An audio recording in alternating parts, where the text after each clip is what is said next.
So, and then SPV itself. So that's about 7 agencies serving the end-to-end brand.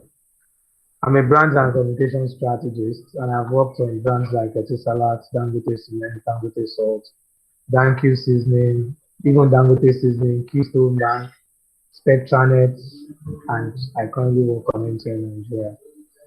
I'm the founder of Strategy Trybe, which is this platform. I also have a book platform, a book club called Bookers NG, where we get to read a book a month.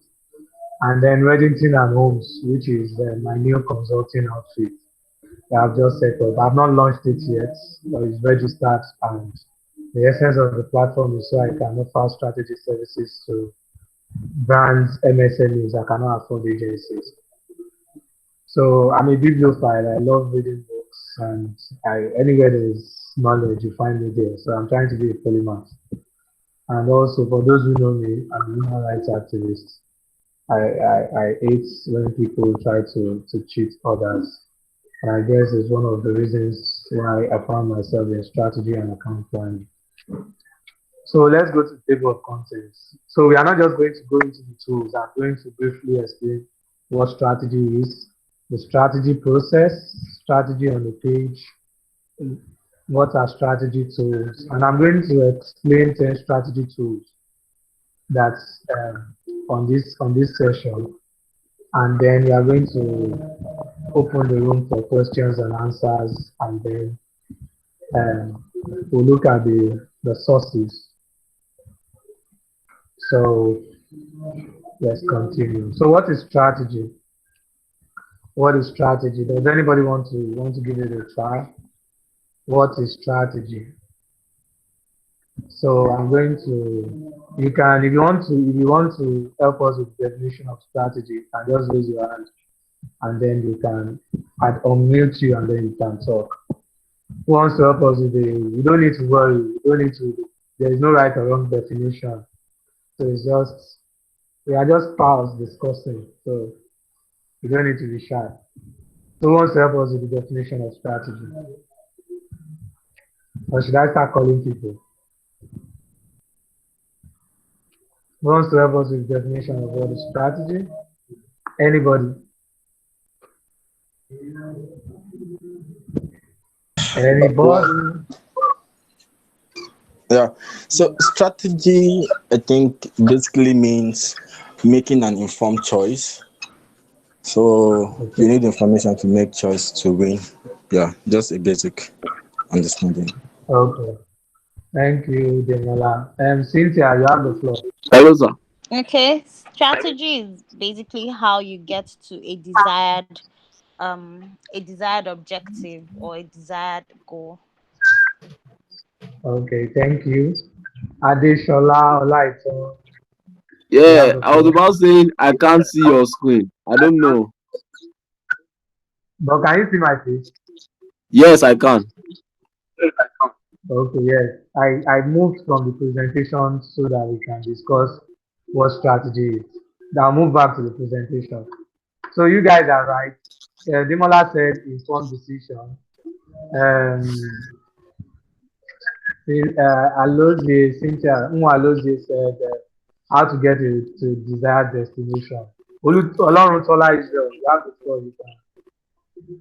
You can speak. And Adetola, you can mute your mic, please.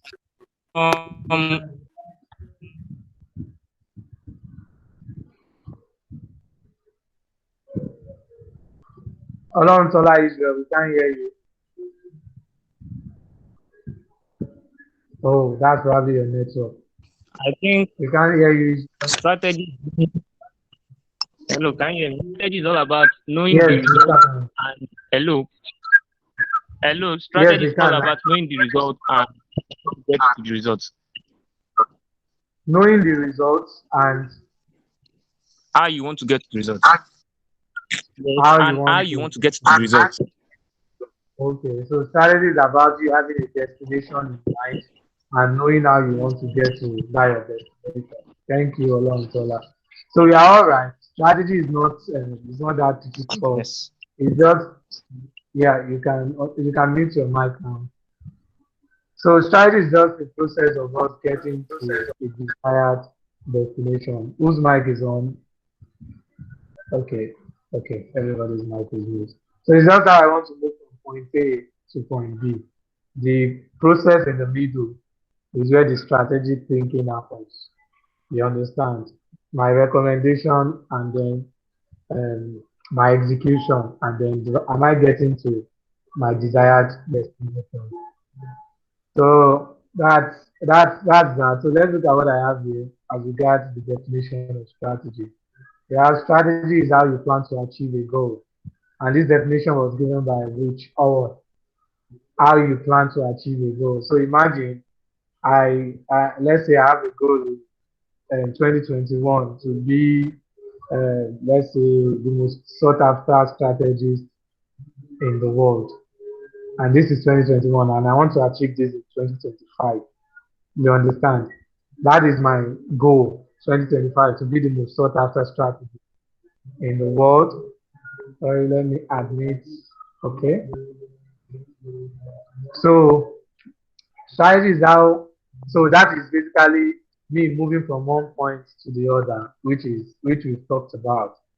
And another definition is that strategy is how a company achieves its goals by deploying its scarce resources to gain a competitive advantage. This definition was given by Von Evans in his book, the strategy books titled, what's the name said? Key strategy tools. Yeah. So basically, this definition is telling us that a company wants to achieve a goal, but then the company doesn't have all the ability, resources, all the needed or necessary resources to get to that goal. So the company will have to make some informed decisions, so that they can gain a competitive advantage. What would put the company on top of other competitors out there? So strategy is basically how you get to a goal, and then how you make informed decisions while you are getting to that your goal. So what do I mean? Let's look at the strategy process. So let's say I have a problem, and my problem is that okay. So let's look at the process this way. There is a problem, there is resolving it, and then there is the solution part. So the problem is the problem I'm trying to solve, the issues I'm trying to resolve. Then the process of resolving it is when I'm looking at possible ways. I'm doing permutation and combination in my head on how best to solve it. And then the solution is my desired destination. So let's say I need to get to Victoria Island before 10 a.m. tomorrow. Now look at this. Tomorrow is a Monday morning. Third Milan Bridge is now open. So it means that there will be lesser traffic, which I might be wrong, or there could even be more traffic said. Because a lot of people have not been going to work because Third Milan was locked to probably be on that road. So let's look at it. My goal is I need to get to Victoria Island before 10 a.m. tomorrow. The process of resolving it is I'm going to look at the options that I have. I'll look at if I'm mobile. Is my car okay? Can it fly that road? Do I have enough fuel? Is it serviced? Are my documents complete in case VIO road safety they stop me on the road? If those things are not totally correct, then do I have money to take Uber? Do I live in a place that Uber works? Am I living in Ogun State? Will Uber get there? You understand? I'm looking at possible scenarios, possible things I can do. I can take BRT to TBS and then a bus to Victoria Island. I can take a cab to VI at 7 a.m. so that at most by 9 o'clock, 9:30, I'd be at Victoria Island. So my recommended solution of what I'll probably go with is to take a cab to VI at 7 a.m. Remember, I'm not going to take this decision or go with this solution if I don't have money to pay. You understand? The cab could be Uber, it could be yellow cab, it could be somebody that I know in my area, like a cab driver. I'll just tell him, oh, can you please take me to VI tomorrow? I'll pay you this. You can see all the series of possibilities I have to think about, before getting to my solution. Even after picking my solution, I need to align my solution, match it vis-a-vis my problem or the goal I'm trying to achieve. You understand? So this is just a strategy process on a page. It's not that complex. Even though by the time we start applying strategic tools, we might make those tools might make the process seem cumbersome and all of that. But what I want us to know is that it's not that difficult. It's just something that is a process. You have a problem, the process of resolving it is a strategic process, and then the execution, and then the solution you decide to go with, and then the execution. So is that very, very, very simple. So let's look at strategy on the page. Now, there's one thing about strategy and strategies. I saw a thread about 2 weeks ago, last week, on Twitter, where strategy gurus were talking about how they know that somebody doesn't know chat sheet about strategy. And then they were talking about the moment the person opens his slides, and then the slide is like 60 something pages, or the person starts his presentation with an hashtag. Series of banters. I saw that and I was just laughing. And then the takeout from the old thread is that as we grow a strategy, we begin to learn how to boil things down, to remove unnecessary elements in our strategy document or in our strategy recommendation. And no matter how difficult a problem is, we must be able to solve it on a page. So by the time you know that when you get a brief at work and then you pick a piece of paper and then you are able to break it down into a page, irrespective of your agency, whether you work in PR, in advertising, in digital, in experiential, in media, by the time you are able to crack that brief on a page, just know that you are getting somewhere and you are becoming a strategy, guru. So strategy on a page. I saw this example on Julian Kuko's platform, yeah, and then where he gave an example using Bing.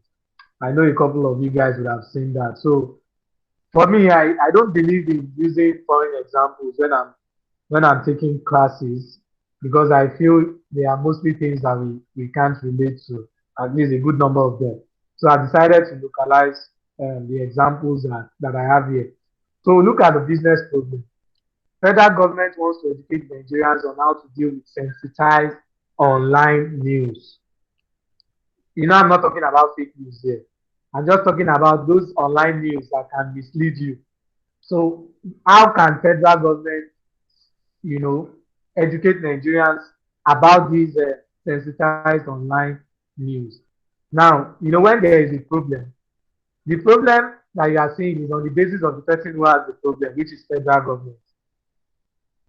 Is on the basis of the client, on the brand. You understand? The brand will only see a problem from its own point of view. However, we need to interpret that problem the way normal human beings would relate to the problem. We need to see it from the lens of humans. So how do we interpret this problem using the human point of view? So we break it down and say when it comes to news, most people react to headlines first before reading the entire news. True or true?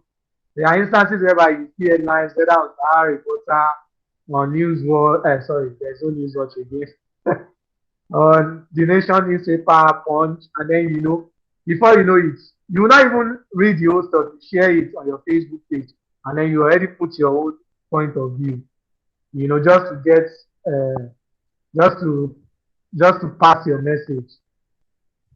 So when it comes to news, most people react to headlines first before reading the entire news. That is true. However, not all newspaper headlines actually depict the true content of news stories. Am I making sense? So it's not as if whatever you're seeing, whatever the headline is actually the content of the news stories that we see online. You understand? So what is now the solution? What is the solution to this problem? The solution is how can we get Nigerians to read full stories before reaching conclusion? We don't just want you to jump to conclusion. We want you to read the full story so that you can get the whole gist. For those who listen to Jimmy Bisu on radio, from Classic FM to Inspiration FM, every morning, You know that he reads headlines, he's going to read out headlines and explain them, and then he's going to talk about sensitized headlines. So the solution is, how do we get people to read full stories, before jumping into conclusion. So this is the solution. This is the solution that we want to provide to the problem. And this is basically how you break down what's it called? Elementary strategy. you know, before you now decide to move into what's it called, single-minded proposition, and then you now start recommending how to execute um, the solution that we have. But looking at this structure, you can see that we've broken it down into what's it called, broken down into something that we can actually comprehend very easy. You don't need about 30 strategy documents to pass and further effort. Hello. Yeah, Ademola, that Good. needs to. Yeah. Yeah. Sorry, I'm just checking. Are you sharing the screen? Because I can't see. I just want to be sure. Oh, okay. So I'm moving between the what's it called, the Google Meet page and the presentation. Okay, because I've not seen the screen for a while now. I'm just checking. Sorry. Okay, I'm still sharing. Can you see it? I've not. I can't see it yet. Can anybody see my screen? I can see it. I can see it. Okay. I can see your screen. Okay. I think you need to log out and then log in back. Okay. Yes, so that you can. So Okay, you can go on. Sorry if you are about not that. speaking, right? Yeah, please use your mic.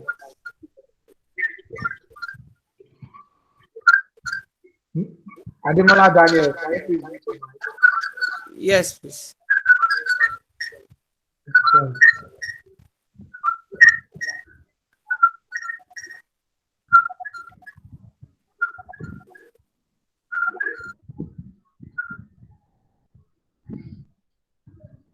Okay, let's continue. So I also want to, before I continue, so if you have any suggestions and whatsoever, you can drop it on the chat so that by the time I'm done, we can have series of questions that we'll look at, and then before we make the session open for all. But I'll just continue. So, and then, so there's something I've noticed in the industry, and which is what I'm going to share here. And it is the fact that for those of us in the marketing communication space, for people that are in advertising, when we get a brief from clients, the solution we always recommend is always advertising solution. For people in PR, the solution we always recommend is always PR solution, same as digital, same as media, same as event or experiential. So I believe that we need to move from the normal agency process that we operate. Even though we are a PR agency, an advertising agency, a digital agency, we need to move to the solution mindset, which is the fact that we don't just recommend what is good for our agency, what we can make money from. In advertising, there is what you call short-term and long-term planning. Short-term is what you can do that'll make you money now, but it doesn't build your brand equity for long.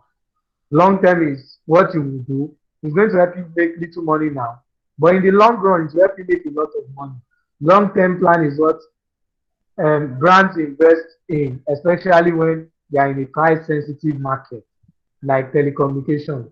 When MTN is doing so plan, Airtel would offer the same, or Glo would decide to add 1 gig extra on the data solution of MTN, Airtel, 9 Mobile, so that Glo can have more customers.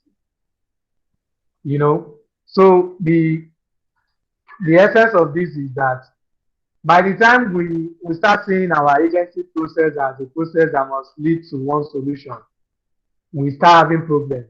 But by the time we start positioning ourselves as partners in progress with brands, we don't just see our briefing process as a way to arrive at advertising solutions, media solutions, PR solutions, event solutions, but as arriving at solutions that is better for the brand. Imagine, have you seen any ad agency that gets a brief and then when the agency is replying to clients, the agency will tell client that, sorry, you don't need an advertising solution. You need a PR solution. So go to a PR agency. Or you see a digital agency that will say, no, you don't need digital marketing. You need to be on TV. You need to go shoot a TVC and put it on TV because your target audience, they are not, your primary target audience are not on digital. It is your secondary target audience that are on digital. So the advice is to focus more on your primary target audience.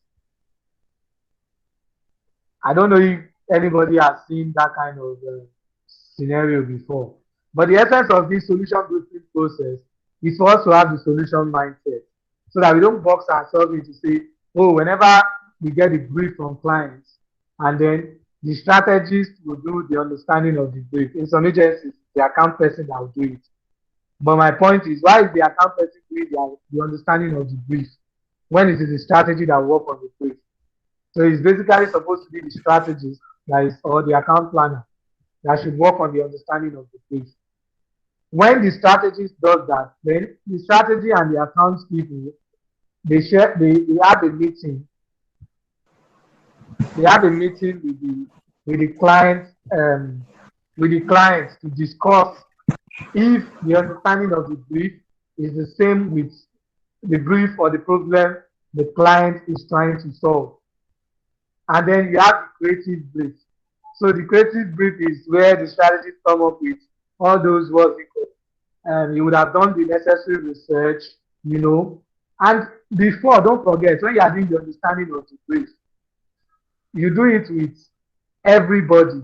There is what you call the debriefing process, where you call your account people in and your creative people in, and then you just share your understanding of the brief with them to say, this is what I understand by this problem the client is trying to resolve. What do you guys think? Then creative will chip in there, client service or brand management will chip in too. And then you can prepare your understanding of the brief and share with clients. That way, when you are doing the creative briefing, you understand. When you have your creative brief ready, you also do a second meeting with your clients and your creative team to say, this is what I'm thinking. You understand? And then you get them to chip in. They will tell you, oh, this is what they think. This is what they think. This will work. This will not work. And then you now go into solution development, which is you are going to say, okay, we want to, let's use how we want to educate, we want to get Nigerians to always read full stories before they jump to conclusion. So what is the best solution to that?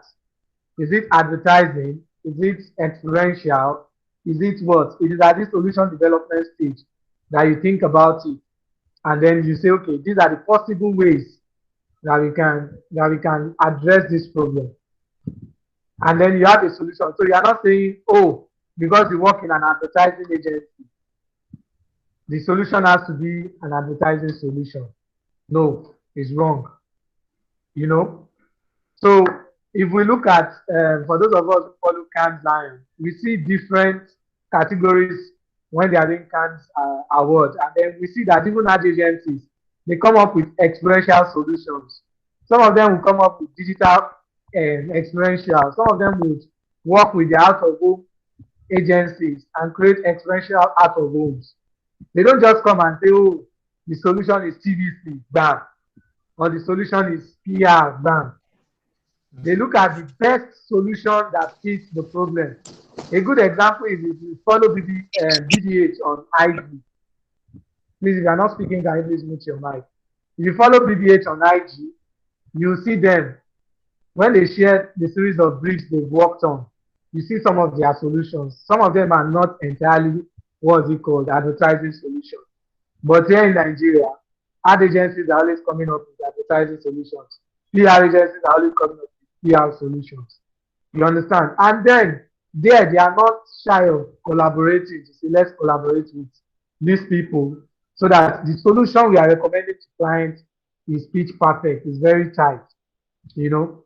And then before we now move into the executional development and then integrated plan, how do we integrate it? Is it a must that we start from TVC, or is it a stunt that will be the best thing, the best what's it called, execution tactics to introduce the solution? It is at the stage where you are thinking integrated in an integrated manner that we address this. And then we have the production stage where we are need to produce, whether it's audio visual, you know, or even if it's event and we need to do event planning. And then we need to track and then solution reports to see that, okay, the solution that we've recommended, does it address the problem we're trying to solve? Does it take us from where we were to where we want to be? You know, so I just believe that we need not be thinking in the box of, oh, I work in an advertising agency. Then our recommendation has to be advertising solutions. We need to start thinking whether we are in a PR firm, media firm, digital firm, advertising firm. We need to start thinking of how we can work with other partners. You understand? And one of the shortfalls of this is because of clients don't really pay for ideas. They don't pay idea fees. You know, the way we scope, the way we view in advertising, let me use advertising as a case study, is very, very, you know, it's somehow we don't make a lot of money. So if you say client they pay us, they are not on retainership, and clients don't pay for ideas, then you know that's what leads agency to always recommending the solution that would be the best for the agency first before the brand. So I think if we start having a solution mindset, it's going to encourage us and be able to collaborate with other people in the marketing communications value chain. So that's the essence of this what's it called, solution framework, which is that we should start seeing ourselves as solution providers, not I'm an advertising person, I'm a PR person. Yes, we know, but we need to be honest. There are times that your brief you've been working on doesn't need an advertising solution. Advertising solution will probably come up maybe the third phase of execution. So what's going to happen to the first and second phase? You just want to forget about them and jump into advertising. You know, that's why some agencies are already turning into integrated agencies. So agencies like Insight in Nigeria. So they have a digital agency, they have a PR agency, and then they have an advertising agency. So when they receive a brief, you know, they can work together. I know of Up in the Sky. Up in the Sky works with Keyo Lubodo in terms of strategy and all of that. So they are partners. And then MTN is also another brand. So where we have three creative agencies, we have a PR company, digital company, and a media company. And then we have the houses them, which is SPV. So, you know, the agency process is already evolving. So that's just that about the solution briefing process. So see the briefing process in your agency as a phase whereby you have to recommend the right solution. And there's this analogy. I'm sorry I'm wasting time on this, but I need to pass the message across. You know that if we go to the doctor will not tell us if you're having headache. The doctor will not tell us to go and use flagyl when we are not having stomach upset. The doctor will tell us use Panadol extra for headache. If you are using what's it called? If you are having body pain, you can use Ibucap or ibuprofen or ibu 400. You know, doctor will not tell you go and buy vitamin C and be leaking. But that is what we do in our respective agencies. When we give the wrong recommendation to clients, we are misdiagnosing them. We are wasting marketing spend, and we don't think it makes sense. Which is why when people say, "Oh, clients they turn agencies to house boys," because they know that you will not give them the right solution. So why should they listen to us? That's the essence of touching on this. So what are strategy tools? Strategy tools are tools that will help you harmonize and build a very tight strategy. There is a concept in behavioral science called choice overload. Imagine if you walk into a restaurant and then you want to, and then they show you the menu, or you see maybe you walk into, let me see, maybe Mat or Jevnik, and then you see all the arrays of food, you can see it at once. Or you look at their menu and then you could see about 30 options that you could pick from. You are going to have choice overload. You know the right thing to pick. You understand? Same as with strategy tools. When you want to work on a project, if you don't know how to start, which strategies, we are always in that zone that we get a brief. The first day, you will not even know how to start working on it. You just chill, take a chill pill, and then, just like, let me play games more. Let me go to the pub. Let me go to the bar. Let me drink. Let me go and pay. Let me go to the cinema. Let me see. And then before you know, you don't even know how to start. And if you don't know how to start, you are going to waste time. And if you waste time, you might not come up with the best solution. Because by the time you start working on the project, time is fast spent. So that is where strategic tools come into play. They are tools that will help you, they will serve as a starting point for you.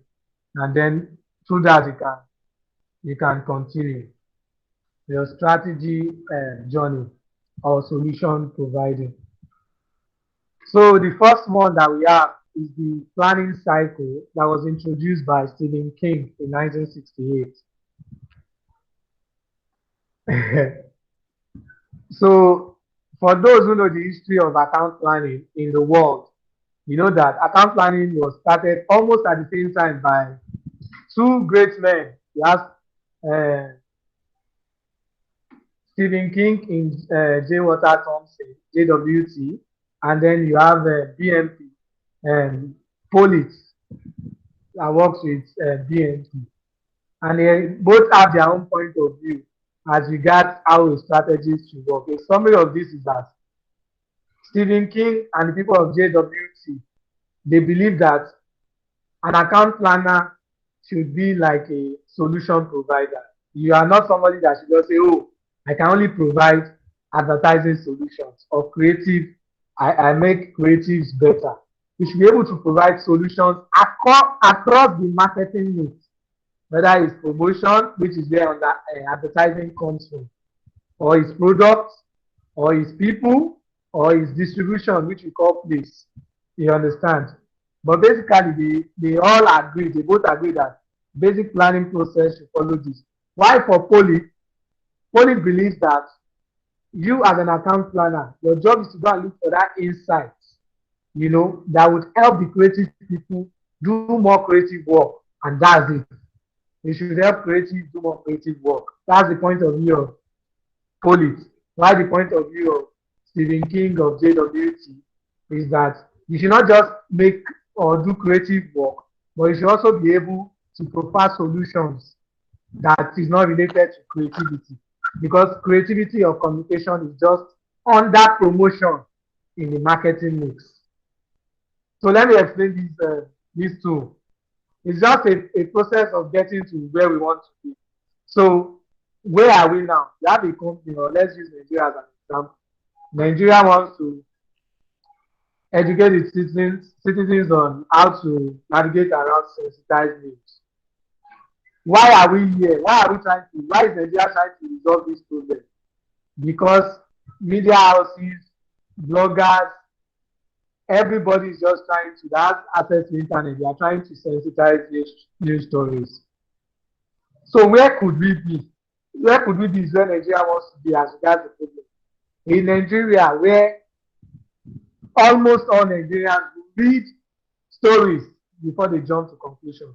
Now, for those of us who are communicators here, we know that you don't need to read the full story to understand what a news story is all about. You just need to read the lead, which is the first paragraph, and then maybe the supporting lead, second, and then the third. And then you are probably good. But because we have bloggers, some people are not trained in journalism, they don't know how to write news stories. So some of them, before they will even discuss the meat of the matter, is already the fifth paragraph that you and I both don't have time to waste on reading these stories. So how could Nigeria get to a point where everybody can, read stories before they jump into conclusion. One, what can they do? Educate Nigerians that headlines can be misleading.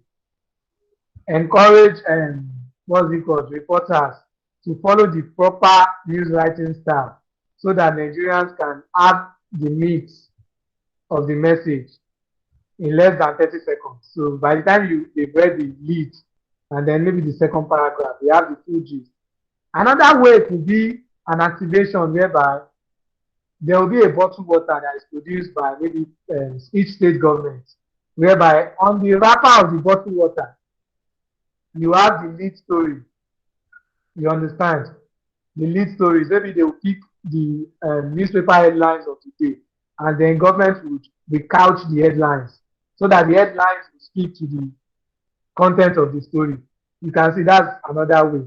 So if you look at all these possible solutions, we pick out the ones that are, executable for us, that is best suitable for Nigeria. You understand? And then we implement them, which is this fourth stage. How could we get there? By the time we implement them, then we need to track.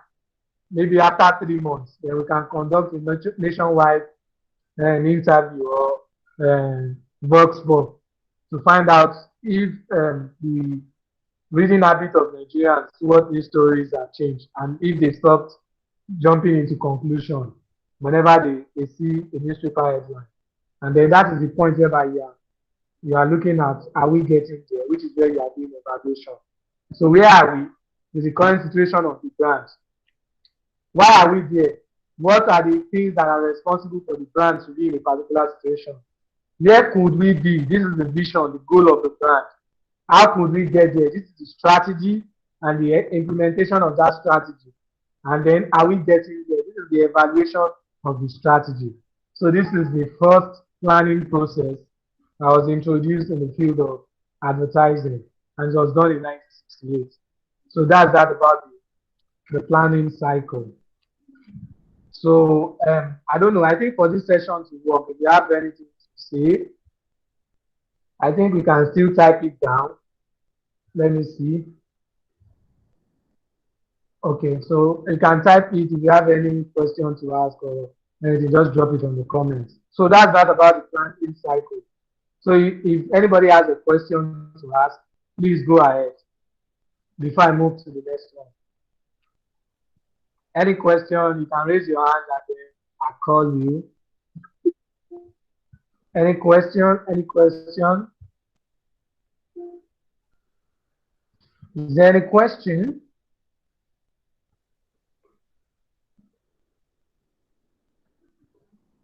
Okay, so let me move to the next one then. So the next one is the SWOT analysis that was introduced by Kenneth R. Andrews. I've forgotten the year. I can't remember. If I check, I may find it. And then one thing about SWOT that I want us to understand is that SWOT can be divided into two, which is what I've tried to do here. There is the internally facing SWOT. Internally facing aspect of SWOT, it is that aspect that the brand has control over. So when you are doing SWOT for a brand, for yourself, the internally facing part is that part that you yourself and yourself, you have control over. So that is the strength and the weaknesses. But the part that you don't have control over, or that the brand doesn't have control over, is the externally facing part of the SWOT, what's it called? Of the SWOT part of it, which is opportunities and trends. They are not within the reach of the brand or the individual. So let's look at strengths. What's the market position of the brand? Let's take telecom, for instance. So in the market position, let's use MTN. MTN is a market leader. Let's talk about staff. MTN has almost one of the best staff in telecom in Nigeria. When Nine Mobile was dealing with some issues, MTN had to hold some of their top marketing people, And then customer base. Wow, NCC is the MTN has the largest customer base in terms of total subscriber and data subscriber. In terms of finance, MTN has the most money. In terms of distribution, don't forget the slogan of MTN everywhere you go. Market position. When you are the market leader, you could also serve as a problem if you are not careful. Because what happens at that stage is that the decision making process might be a little bit slower, and then the staff, you might not be as agile as you might not be what's it called? Oh, somebody saying Sherif, are you proud? No, it's what I know now. Data can back it up.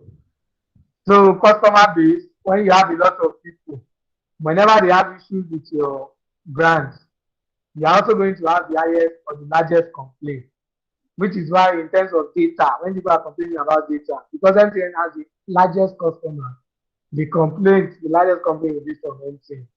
And then finance too, it can be positive or negative, when you are big. And then distribution. Distribution can also be a weakness if it is not properly managed. So let's look at opportunities.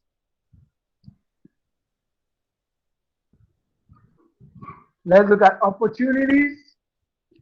Sorry, I have to admit people into the session and switch back out. So opportunities, competition's weakness. Yeah, so like 9Mobile, they're having financial issues. It's a weakness, and then their market size is just shrinking day in, day out. Even though they are starting to gather momentum. Then government policies. Look at this film registration, Ola value, NIN. It is something that can serve as an opportunity, and then it can serve as a problem. Now, I'm going to digress a little on that opportunity.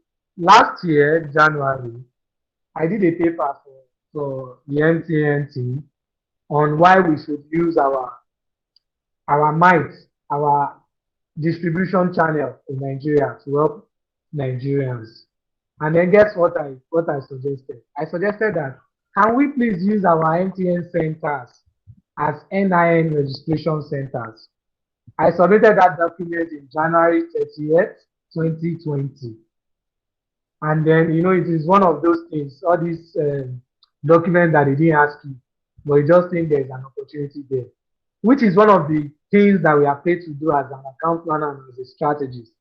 You need to be able to look at the past, hindsight, look at the present, insight, and look at the future, foresight, and be able to anticipate the possible problems that the brands you are working on could face and how you could help them mitigate it.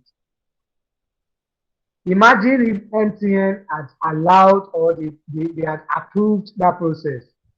Do you know that we'll not be facing this SIM blocking and all of these issues now? Because imagine, let's say we roll out by March. A lot of people, if 80-something Nigerians, 80-something million Nigerians, let's say out of the 86 million, let's say 20 million, they have double SIMs. So let's say we'll be able to at least register 50 million Nigerians, and integrate their NIN. Or, I don't know. Look at the numbers. But then they didn't approve it then. And then Airtel applied to get their brand to do that in Nigeria. So Airtel applied first in December 2020, yes. And then when I saw it, I had headache. You know all those migraine that you have, and then just lose appetite. And then I had to put it on the chat with clients. I put the link there, the link to the story, the breaking news, and then I screenshot the front part of my document. I uploaded it, and then I dropped the mic. I felt like Bado on my machine. So these are some of the things, opportunities. Some of them, we know that they are externally facing. The federal government doesn't approve. We know that it is the federal government. But the brand will not know until they try. So those are ways that government policies can affect a brand. So look at, we are dealing with NIN issues, So if you misplace your SIM now, you can't retrieve SIM cards at the moment. I don't know if they resolved that and all of that. Then there's also opportunity in collaboration. So imagine if Airtel decides to acquire 9 Mobile. That would be a huge challenge to MTN. Another, what's it called? Let me give you another example as regards the plan that I was working on. So MTN launched MTN 4G Plus in 2019, towards last quarter of 2019. That was when federal government allowed MTN to use visa phone bandwidth. So, and I was thinking, MTN already has the strongest network in terms of speed and all of that. But then the moment MTN added the bandwidth of visa phone, it made it, so MTN doesn't just have 4G, it made the 4G stronger, which we call 4G plus. So, and then I was thinking, why should MTN add visa phone to MTN's already strong bandwidth? And I was like, if it were me, what I would just do is use visa phone to attack other competitors. For those of us who can remember, when I was in university then, I used to do 1,000 naira on visa phone for 100 gig way back as in 2013, 2014 in University of Lagos. You get the point? So imagine if MTN had used that to attack internet service providers like Spectranet and all those ISPs. You understand? MTN will be dealing with mobile telecommunication providers with MTN proper, and then they will be attacking with what's it called? The visa phone bandwidth. You understand? They will just give it another name if they don't want to use visa phone. And then they'll be able to keep ISPs at bay. It's just what I was thinking.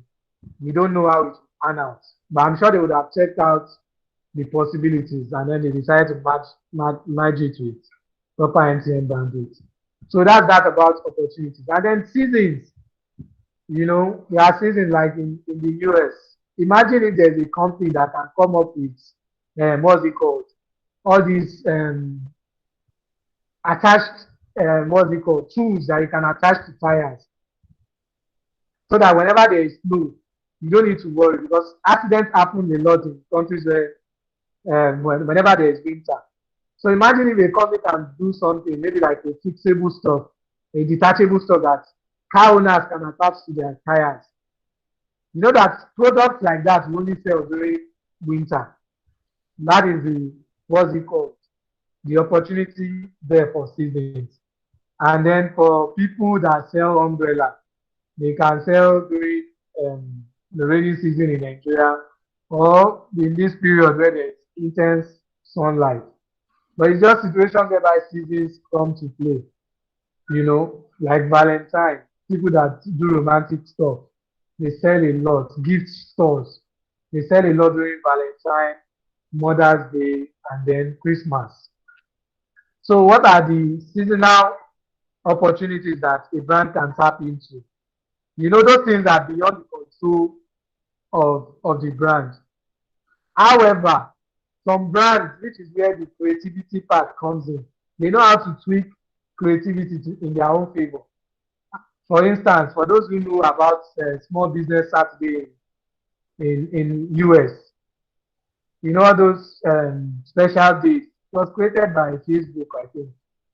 Yeah, if I'm right. And then there's a day in a year where people, Americans will patronize small business owners. So look at, that's a season that has been created for business owners. I don't know the creator, maybe it's Facebook or Visa. It will be one of it. So if you Google, you check YouTube, you can find that out. So there are times that we can create our own season so that we can get money, you know. And then the threats, when what's it called? When you have a new entrant in the market, I'll use telecom as an example, and I'm not going to stay in Nigeria. I'll go to India. When Jio entered the telecom space in India, they didn't know what hit them. Even Airtel suffered it. Now Jio, in the space of maybe 3 to 4 years, is now the market leader. is controlling about, I don't know, maybe over 65%, if not 70% of the market share in India. You understand? That's a typical example. The way Uber entered the taxi industry in Nigeria, you know. So there are people that will enter your industry, here to catch you. You'll be like, wow, what's the way out? Then we have industry regulations, which is similar to what's it called? Government policies, international laws, acquisition, there's merger and acquisition, and then seasons too. There are a lot of things that can come into play here. But then this is what we need to know about SWOT analysis. Now, when do we use SWOT analysis? We use SWOT analysis when we are trying to understand the situation, the position of a brand in a category or in an industry. That is when we use SWOT analysis.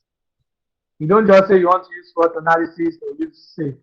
You use it when you are doing situational analysis in your documents.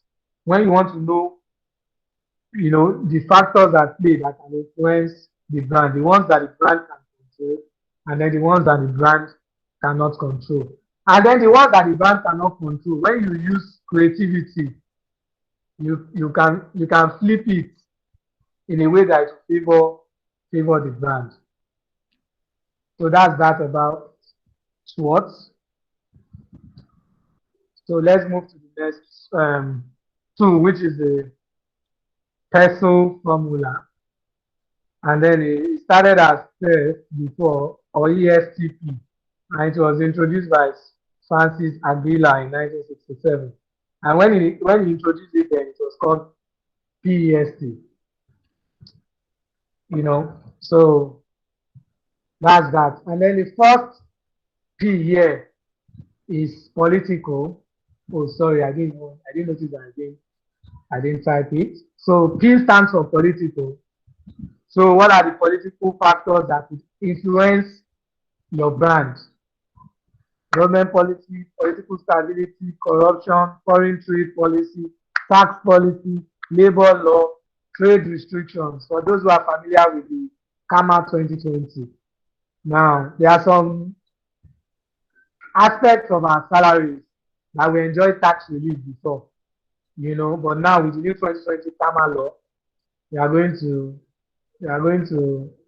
they've removed them. So they tax everything, and then, your tax will probably increase very soon if it has not been implemented already in your company. Foreign trade policy.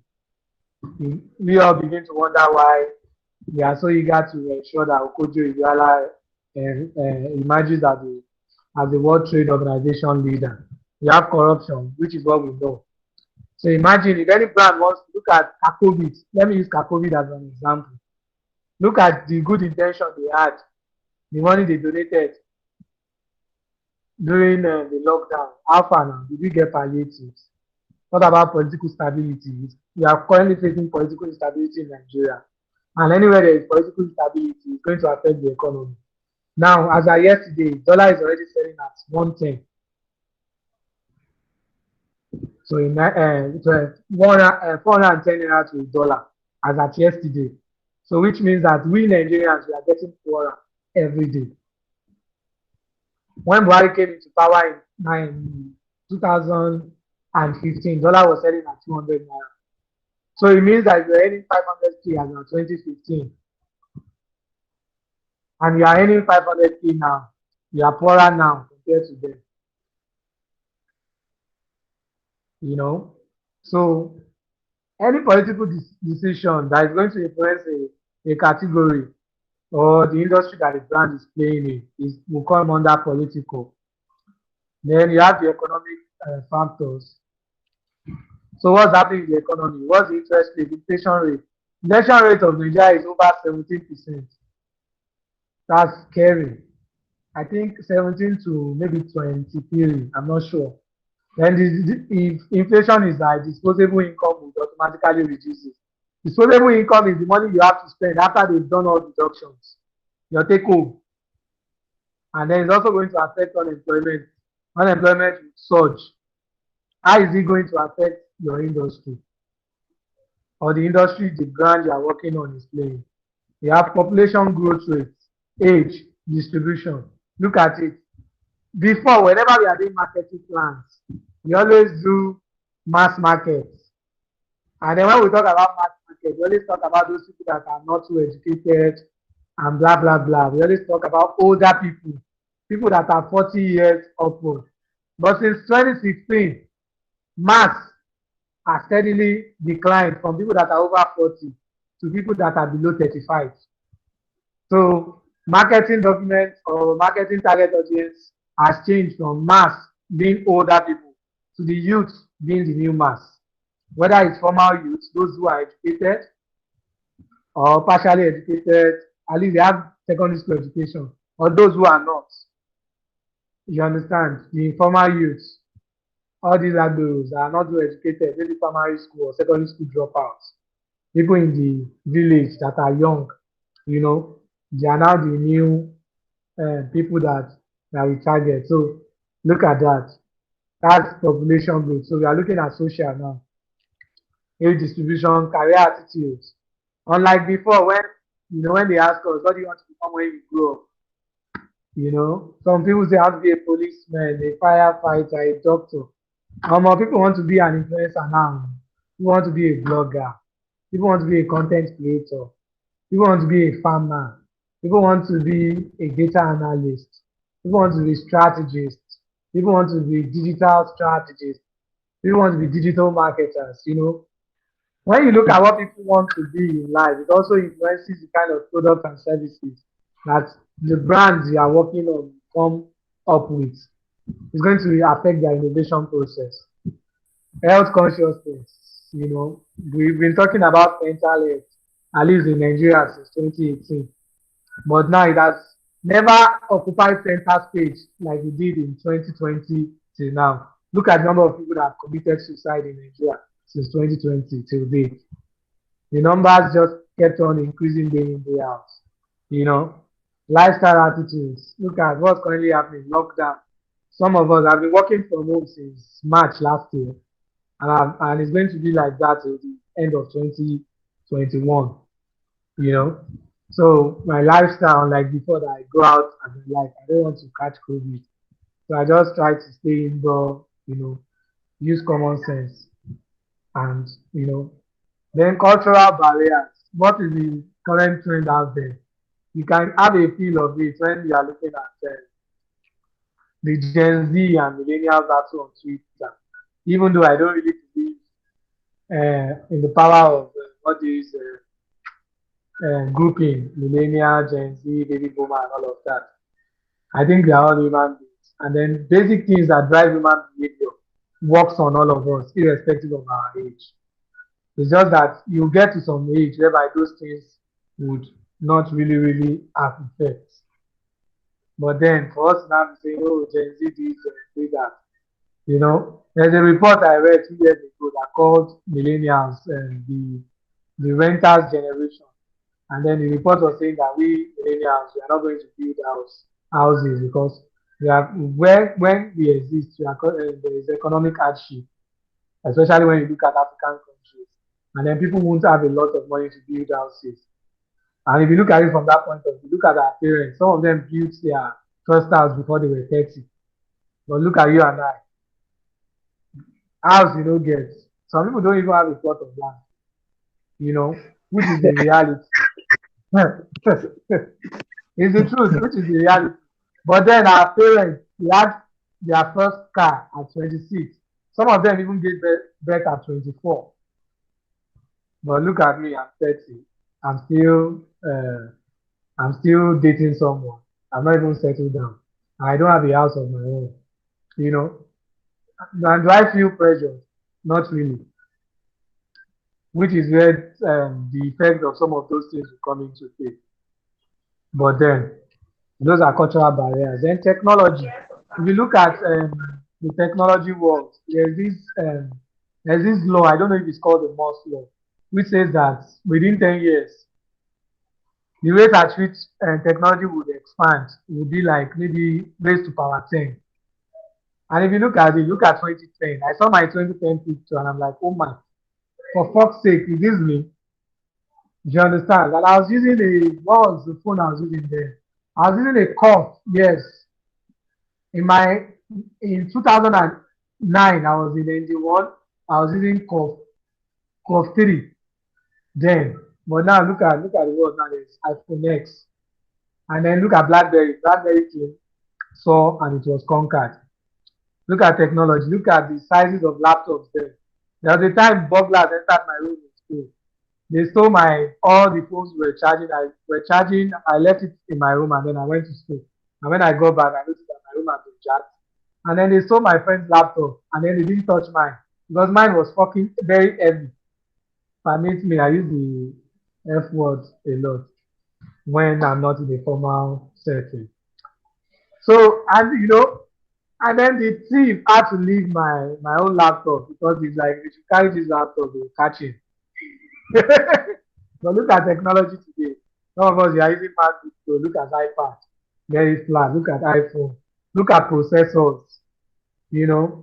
What is the level of technology in the industry that we are operating, even in the world at large? We have Uber now. Uber has tampered with our patience level. If the other way right, and the driver is not here, you can't see the estimates. You understand? You'll be worried. But if you are driving home from work and you don't use your Google Maps to know the actual time it will take you to get to your destination, you'll be worried. Because the more technology advances, the more our expectation increases, irrespective of the goods and services we are using. Look at, if I want to transfer money to someone, I expect the person to receive it in less than a minute. Which is why a lot of us use GTB. When you use GTB, I don't think you can save the tip. Those guys are crazy. Their UI UX interface is spot on. If you want to transfer money to another customer, you don't need to stress yourself like Standard Chartered. On GT, on Zenith, you just be spending money anyhow. Same as CUDA. If you use CUDA, oh my God. Even if you don't save the account, it will be there. And then you can pick that account and say, okay, this is still the same account I want to send money to. And then with technology too, it increases the level of research and product development activity. Look at these guys. Look at we, the people of Earth, we've been able to land in Mars last week. Look at that. It's because of technology. Look at Tesla. Those are technologies, what they can do. So, irrespective of the product we also create or services we offer, we need to factor in technology. So, when you are doing personal analysis, it's just, checking the performance of the brand using these spectrums. You understand? And then we have environment. Look at global warming. You don't ever feel Harmattan for Nigeria for February. When I don't feel am for Lagos. There was Harmattan everywhere. And then you begin to ask the question, Harmattan that used to be a December affair. We were expecting Harmattan in January. The thing just disappointed. It showed face for like 5 days. Packed his bag. There's global warming. There are environmental policies in place. There's climate change. And there are pressures from NGOs to get companies to comply. Look at the telecom space. Look at all the masts that you are seeing. They are still powered by generators. So you can see the emission, what's it called, law that they are breaking. I don't think these telecom people, they've been able to consolidate and move to solar. So that solar can power these their transmitters at the masts that they've installed everywhere. Before, each telecommunication provider wants to install his own mast. But now they don't get it. They've come together to share resources, and then they are riding under the bandwidth of the biggest player in the space now. They cannot mention name. What some people say I'm proud. And then the last one, which is legal. What are the laws that are affecting? If you are dealing with food, you have what's it called? NAFDAC to deal with. If you are dealing with products, physical products that people use. You know, you have standard organization to deal with, maybe extension, sockets, charger, cups, all of those things. So there are laws that exist. For telecom industry, it is NCC. For banking, is the banking bankers institute, as what do they call them, as CBN. You get for those who deal in investments, investment bodies, you know. So irrespective of whatever you do, use this tool when you are doing situational analysis for a brand. So let's move to the next one. So I had to explain what's it called, SWOT and PEST first, because I knew I was coming to this. So whenever you are doing situation analysis, they will tell you to use the 5 C's. For people in advertising, some of them they use 4 C's, you know, which is the brand or the company, the customers, the competitors, the collaborators or their partners, and then the climate or the context, which is your person. You understand? So all of these will help you understand the position of the brand you are working on in the industry. So when you look at the competitors, what's your relationship? What's their market share?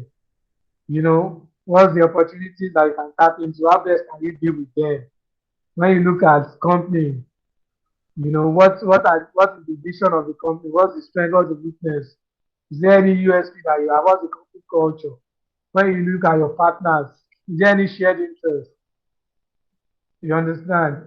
When you look at the upstream and downstream, people that help you in production and people that help you to sell, what's your relationship between them? You know, this is when you use the 5 C's. So I've discussed peso, I've discussed SWOT, all of those. And then when you are doing situation analysis, when you are doing your strategy, this is basically what you are supposed to look at: SWOT, peso. But you are doing business or marketing strategy, you will now include the rest: competitors, collaborators or partners. And you look at what's it called? The climate, but it's always good. So especially when you are going for a pitch, when you do this and you do it very well, it shows that you understand the market you are playing with. And like I always tell my clients at work, I always tell them that Airtel is in a do or die business in the telecommunication space in Africa. And then when I talk about Africa, I'm talking about Nigeria, because we have about 200 million people in Nigeria. And then we have the highest youth population in Africa. So Airtel has already been defeated in their country, which is the headquarters, which is in India. So where do you think the brand would want to make all of the money that they've lost or that they are not making? It will be in Nigeria now. So any brand that knows what is doing must keep an eye on them, and always poke them with pain once in a while, and see how they would react. So that's that about the 5C. So I'm sure we know that 5C is the bigger picture. Under it, that's where we have SWOT, we have peso, and all of that.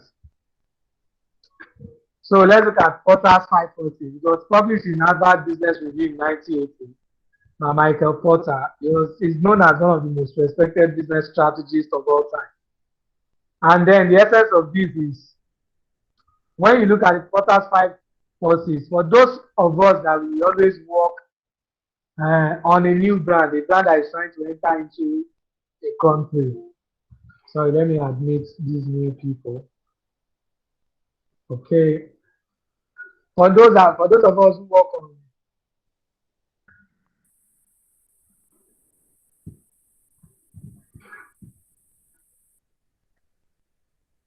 okay, I would address the questions later. So for those of us who work on, they get a brief in your agency, or even if you're an independent consultant, and then the brief will say that we are trying to enter the Nigerian market, and then some of these clients, majority of them actually, they used to use Porter's 5 forces. They would have done their analysis of the market they are trying to enter.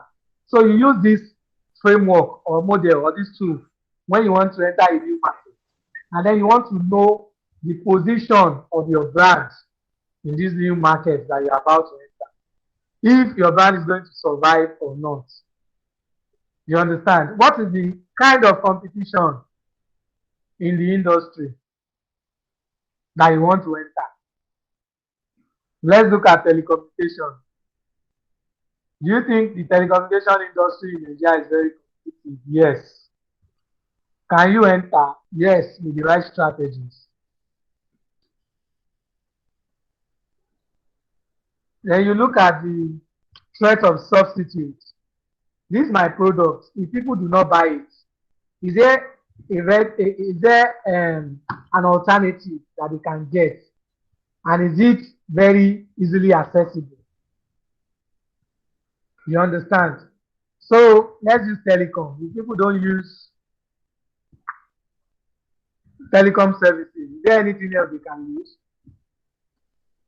Don't forget, telecom people say they are even enjoying. So what do I mean? Let me break it down. We have telecom providers, which is MTN, Airtel, and Nine Mobile, and then Glo. They offer voice and data. And then we have ISP providers, which is Smile, Swift, and all of those people. They offer data services. While Smile is offering voice over internet protocol. At least you can use your Smile to make calls now.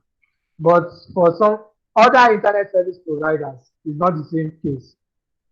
So if people, let's assume there's a company that only deals in voice, they don't sell data. The threat that they are facing now is internet calls. You know, people don't really recharge much to call through phone call. They will do WhatsApp call, Telegram call, or they do what's it called? FaceTime call for those using iPhone. And don't say we are proud, but you know, you keep on comparing Samsung with iPhone. I don't know. You get the point. So if they don't buy us, is there any brand that they can quickly buy? Look at seasoning. Threat of substitute. Do you know that we have? When I did research on seasoning in 2018, I went to the biggest seasoning market in Africa. That's really market in Kano. And I found out that we had over 40 seasonings in the market. You guys know that. If you check my Instagram page on my stories, you'll see travel. You'll see some of the pictures there. Over 40 seasonings. You know, but some of us, the ones we know, is not Star, Royco, and what's the name of this one? Onga, and you know, maybe Maggie. These people, this something Max Q. You know, why we have DanQ, we have DanQ too. We have what's it called? Dangote seasoning. You know there is Dangote seasoning. That's DanQ. No, DanQ was created for the northern market. You understand? But it was not salty enough. Okay. So they moved it to the south. So southerners buy DanQ more than northerners. Okay. So Dangote now created for northern market. So I worked on, my boss is on this call. We worked on Mr. Shola Adeboye. We got a brief from Dangote when we were working on DanQ and Dangote what's it called? Salt. We worked on the brief from product development to launch. You can see the level of work from packaging to research to the kind of carton that they should use. We did all of that, and we are a brand consultant. Even though at Creative Zone we don't call ourselves advertising agency, we are brand consultants. So it's not just advertising solutions that we implement. So from product research to communication, we did everything. Even though when we went for the final pitch, we didn't win the account, but then all the stuff that we recommended was what they used. So imagine the strategy to think bad. But then it's one of those things we have to deal with. So you can see, so if somebody is telling you that you can't start a seasoning market in Nigeria, you cry. If you don't have money to push your product. Then powers Power of buyers. This is where we talk about the purchasing power, money that they have. Look at Nigeria today. Don't forget, we are getting poorer. If you are earning 500K in 2015 and 500K in 2021, you are like 40% poorer. Which is why everybody wants to get out of this country. You get. So if we now relate it to telecom, our telecom providers thinking of reducing the prices of telecom products, like the cost of data. Because I saw a research last year and this year too. NGOs are already clamoring that Nigeria has the most expensive data rates to per capital income. For you to be able to buy one data in Nigeria, average salary rate, you have to work for 5 hours to buy 1 gig. So there's already pressure from NGOs, both local and international. And if you could remember last year, some of the cultural news or trends that was reigning there during the lockdown was that telecoms should give us free data. I don't know if you can remember. During the lockdown, when people were not working, and they were expecting telecom providers to give free data. So we need to look at the power of buyers and then the barriers to entry. Now I'm going to use the advertising industry as an example. Before you can be a member of AAA, Advertising Agencies Association of Nigeria, the owners of ad agencies in Nigeria, I think you need to have like maybe a running cost of maybe 200 to 250 million naira. Which is why a lot of people join AAA until the owner of Insight resolved this issue in the 1990s, the early 1990s. If you read his book, How to Win, you'll see it there. That's Biodo Shobanjo. And then he said that the advertising body then, it was not AAA then, I've forgotten the name, that they should reach out to smaller agencies that don't have the money and give them associate membership, which is what AAA is currently doing now. So if you saw it on strategy, if you check Trybe some days ago, you notice that they were able to add Poke Limited and then INC. INC has been in existence since 2016 or 15 or so. To the group of Advertising Agencies Association of Nigeria. So that's barrier to entry. You cannot just come into Nigeria and say you want to start an ad agency. Do you get that? And then the power of suppliers, the people you buy from, which is what we are currently suffering from in Nigeria as regards cement. You know, it's only Dangote and this man, BUA. And then cement can go as high as the last time BUA paid for vaccine. They were talking about Dangote selling cement for maybe 3,000 or so per bag of cement, and BUA decided to crash its price to 2004. You understand? And when you wonder why building houses is becoming much and much difficult for younger generations like millennials and Gen Z, it is because of look at all these people that will build houses. They will shall use cement, they will not use mud to build the house. You understand? Another instance is, let's say, KFC. Imagine if KFC is getting chicken from only one source. I don't know if you guys could remember, maybe in 2019, when KFC ran out of chicken also. In the UK. I think it was last year, sir. Was it last year? Okay, in the UK. Yes. Even it happened in Nigeria last year. But 2019 exactly, in Nigeria. Last year. Yeah. You understand? Imagine, maybe it's because they were relying on one supplier, and then the supplier decided to increase the fee. So that's what happens when you buy from one source. They can decide to just change the price for you, and then you don't have an option. So that's how you use what's it called? Portal 5 forces. So before you enter any market, when you get that brief, even if the owner of the business, you know, most time we think they've done the necessary researches, and then they've not. It is in our own space as strategists, as brand managers, as account managers, because agencies are already moving from having someone different to do strategy. You are now asking the account people, client service, account managers, brand managers to do strategy. It is your job, your job to use this framework to look at how that brand is going to perform in that market. So that's the Potter's 5 process. And then let's move to SMART. SMART objective was developed by Peter Drucker. And then in 1991, these two guys, this guy, G.T. Doran, added ER to SMART. Now, when you are doing situation analysis, the essence of this situation analysis is to know the current state of the brand, the health of the brand health.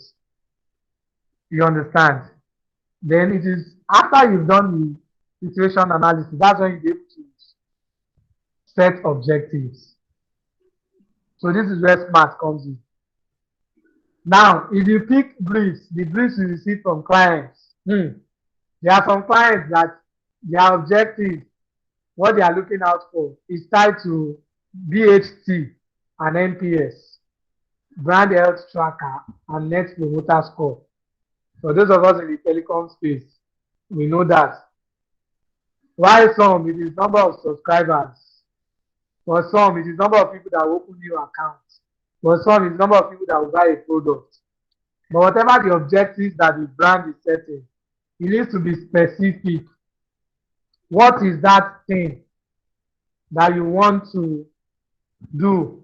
When a client tells you that they want to build brand love or increase brand love by 10%, you understand? That objective is vague. So how do you interpret brand love? You interpret it to brand preference. So when consumers are in the space, there's zero moment of truth.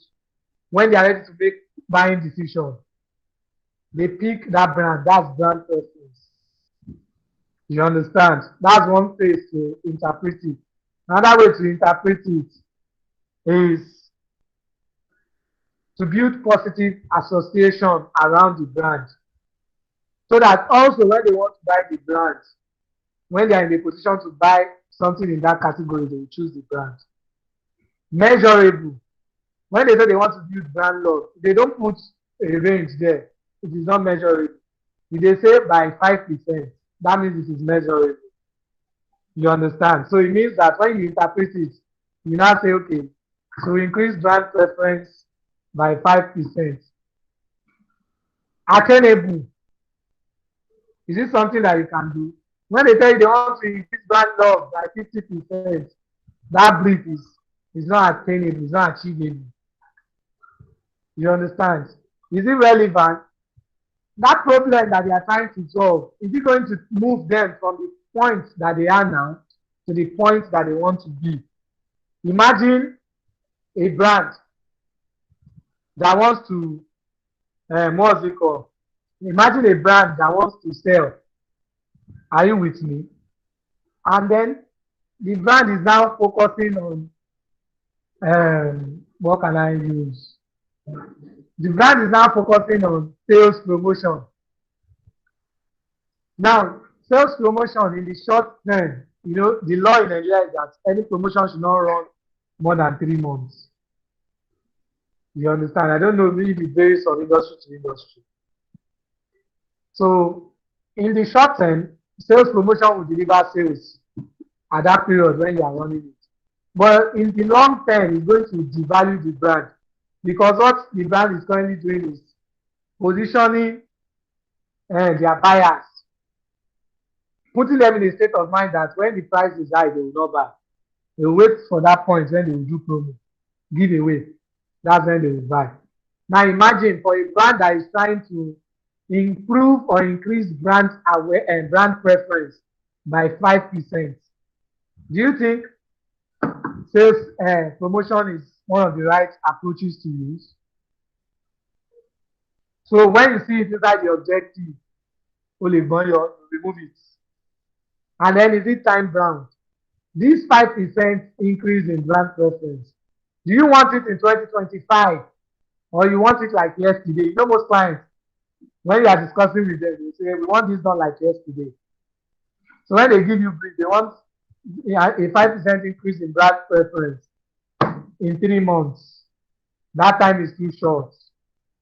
Send them back. When you do your understanding of the brief, reinterpret their objective. Make sure that it is smart. It is specific. Make sure that you address the core issue they are trying to address. And then that core issue is measurable from this point to this point. Make sure it is attainable. It is achievable. Something that you can do within that time frame. Make sure that it is relevant to the problem that the brand is having. And time down, make sure that it is within a period of time. So that's that about smart.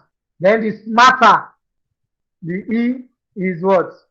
Evaluation, which is after making the objectives, what's it called? Smart. You look at it again. You understand? After executing it, is it making sense? Or do you need to adjust your objective? Then R is for reward or the evaluation. So if it's making sense, you can say thumbs up to your agent. If it's not making sense, you can tell them to come up with something else. That's the ER part of smarter. And then, because it's already 5:30 to 6, we have mixing 3 steps in marketing. You know, like I said earlier, when a PR person sees a PR problem, they see PR solution. When ad agencies people see a problem, they see an advertising solution. When marketing people, they see marketing. When event, they see event solution. When digital, they see data solution. But what everyone has forgotten is that communication is just a piece of the pie. When you look at the 4 P's of marketing, look at the 4 P's of marketing. You must have a product that you want to sell. You must have a price that you want to sell it.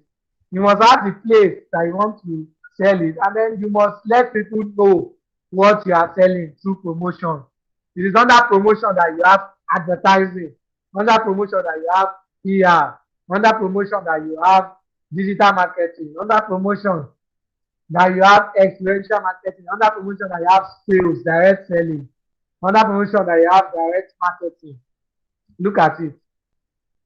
So it means that when you want to solve a problem, a marketing problem, communication is not the only problem that we need to resolve.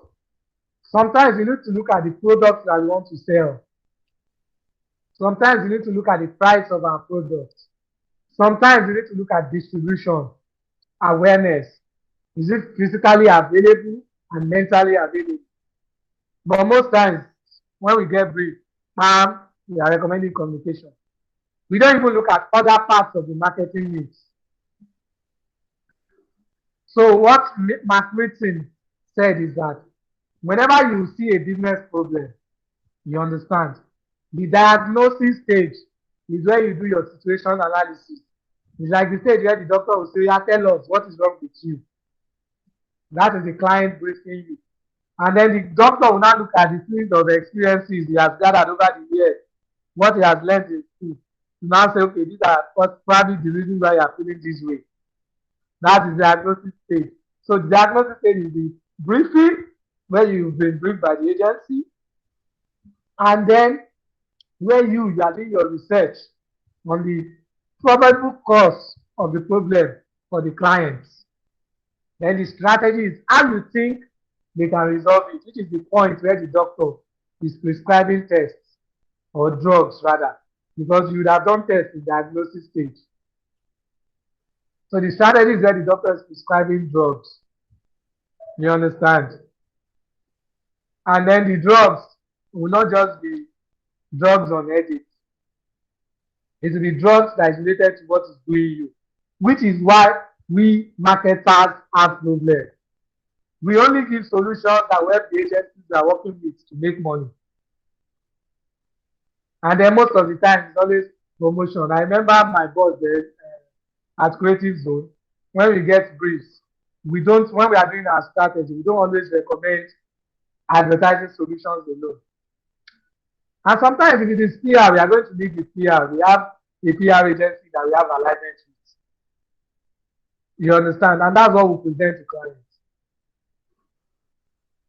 You get the point. But then, clients now, they are always in their own mind space, whereby they already have their perceived problem and perceived solution. They just want you to come and execute. So my point here is that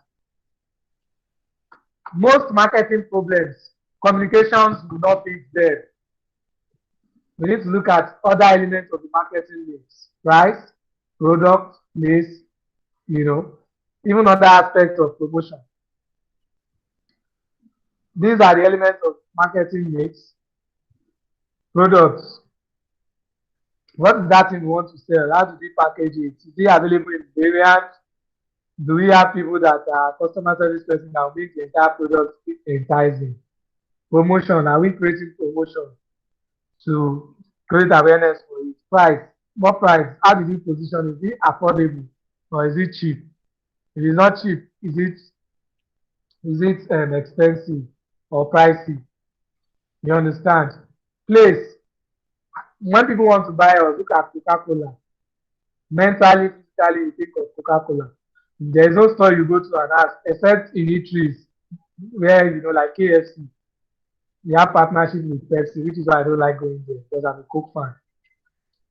I even intend to work on Coca-Cola before I hang my boots in the industry. So that's distribution of place. Then people handling a brand, which is why I always tell people.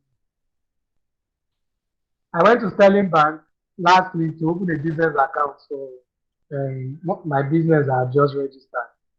I went there on Friday, 2 weeks ago, and they didn't open the account for me until Wednesday. And then when I entered the branch and came back, they were just looking scrappy. They were looking like square, no professionalism. Even the structure, the door is shaking. When they open the door and you enter, it's already shaking. And then looking at the office setting, everything is not just, I'm like, this is a bank in 2021. The impression they created wasn't that interesting at all. And then I had to tell, when I called the lady on Tuesday, I went there. I had to tell her that marketing people will be doing awesome communication, online, on TV, both traditional and digital media. And then when customers come into your bank, people will not do everything possible to satisfy them or create good impressions. And then the lady started apologizing. I'm like, no, you don't need to apologize. You are only going to frustrate your marketing department. And it is not going to cost me anything to reach out to the marketing manager on LinkedIn. I just tell you my experience at their branch, one of their branches at Oba. So people too matter. When you go to experience centers of telecom offices and they are rude to you, it affects how you see the brand, doesn't it? Yeah, so that's the role of people. The people that are working on your brand, they matter. The people that you partner with, they matter.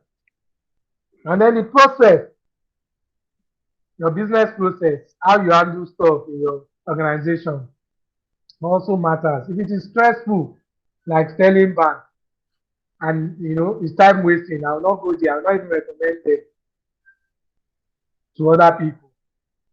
Even though I later opened the account because I learned that they have interesting packages for new business owners. So I went with them. But then how can they make their processes faster, better? Then physical evidence. You understand? Anything that represents your brand that people come in contact with. For telecom, it is our SIM pack, our experience centers, our recharge card, our mobile apps, our websites. Even when we do events, activation, they are bringing the brand closer to the people. And whatsoever they experience, it will influence how they feel about our brand. So, but look at, in all of these promotions, we always focus on advertising. Look at it. Look at other things that we could focus on. Distribution is there, people is there, process is there, physical evidence is there, even product development, even though we know clients don't involve us when they need to do this. But then they will not involve us. They know us that in our own hospital, somebody will have stomach upset. We will be recommending paracetamol. So why should they respect us with product development and innovation projects? That's that about the 7 P's. And then you have the basics for comms planning. So if you want to do communications planning, I'm not talking about big strategy tools now. I'm talking about communication. The easiest way, excuse me,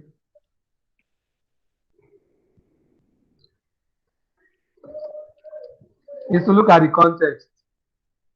You need to look at the context from the brand's point of view and then the customer's point of view. What is the business problem? How do you interpret the business problem into a human problem? Then you look at contact. What is the role of communication? This communication that we want to do, what is it supposed to deliver for us? You understand? And which channels can we use to get in touch with the people we are targeting? And then you move to content, which is what is the right message for this person at this stage? If you use consumer journey process, when somebody is at the awareness stage or trying to look for, even though the process is not straightforward, especially with the introduction of digital, you don't follow the normal IDA process again or consumer journey funnel. It's now scattered, but we need to be able to tailor our message to our customers using the right message, putting it at the right place, and deploying them at the right time. So there is this thing that MTN does, when after exhausting your credits, they will call you and then they will say that you should borrow credits. Look at that. In as much as it is very intrusive, but do they have to call? Can't they just send SMS?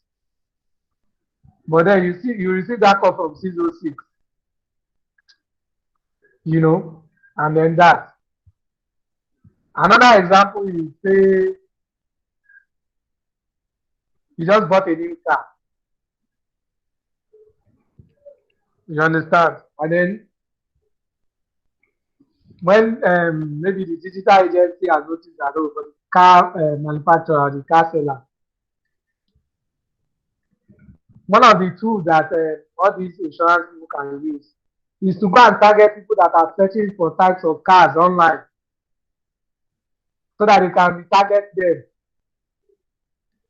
because they don't know when those guys will make a purchase.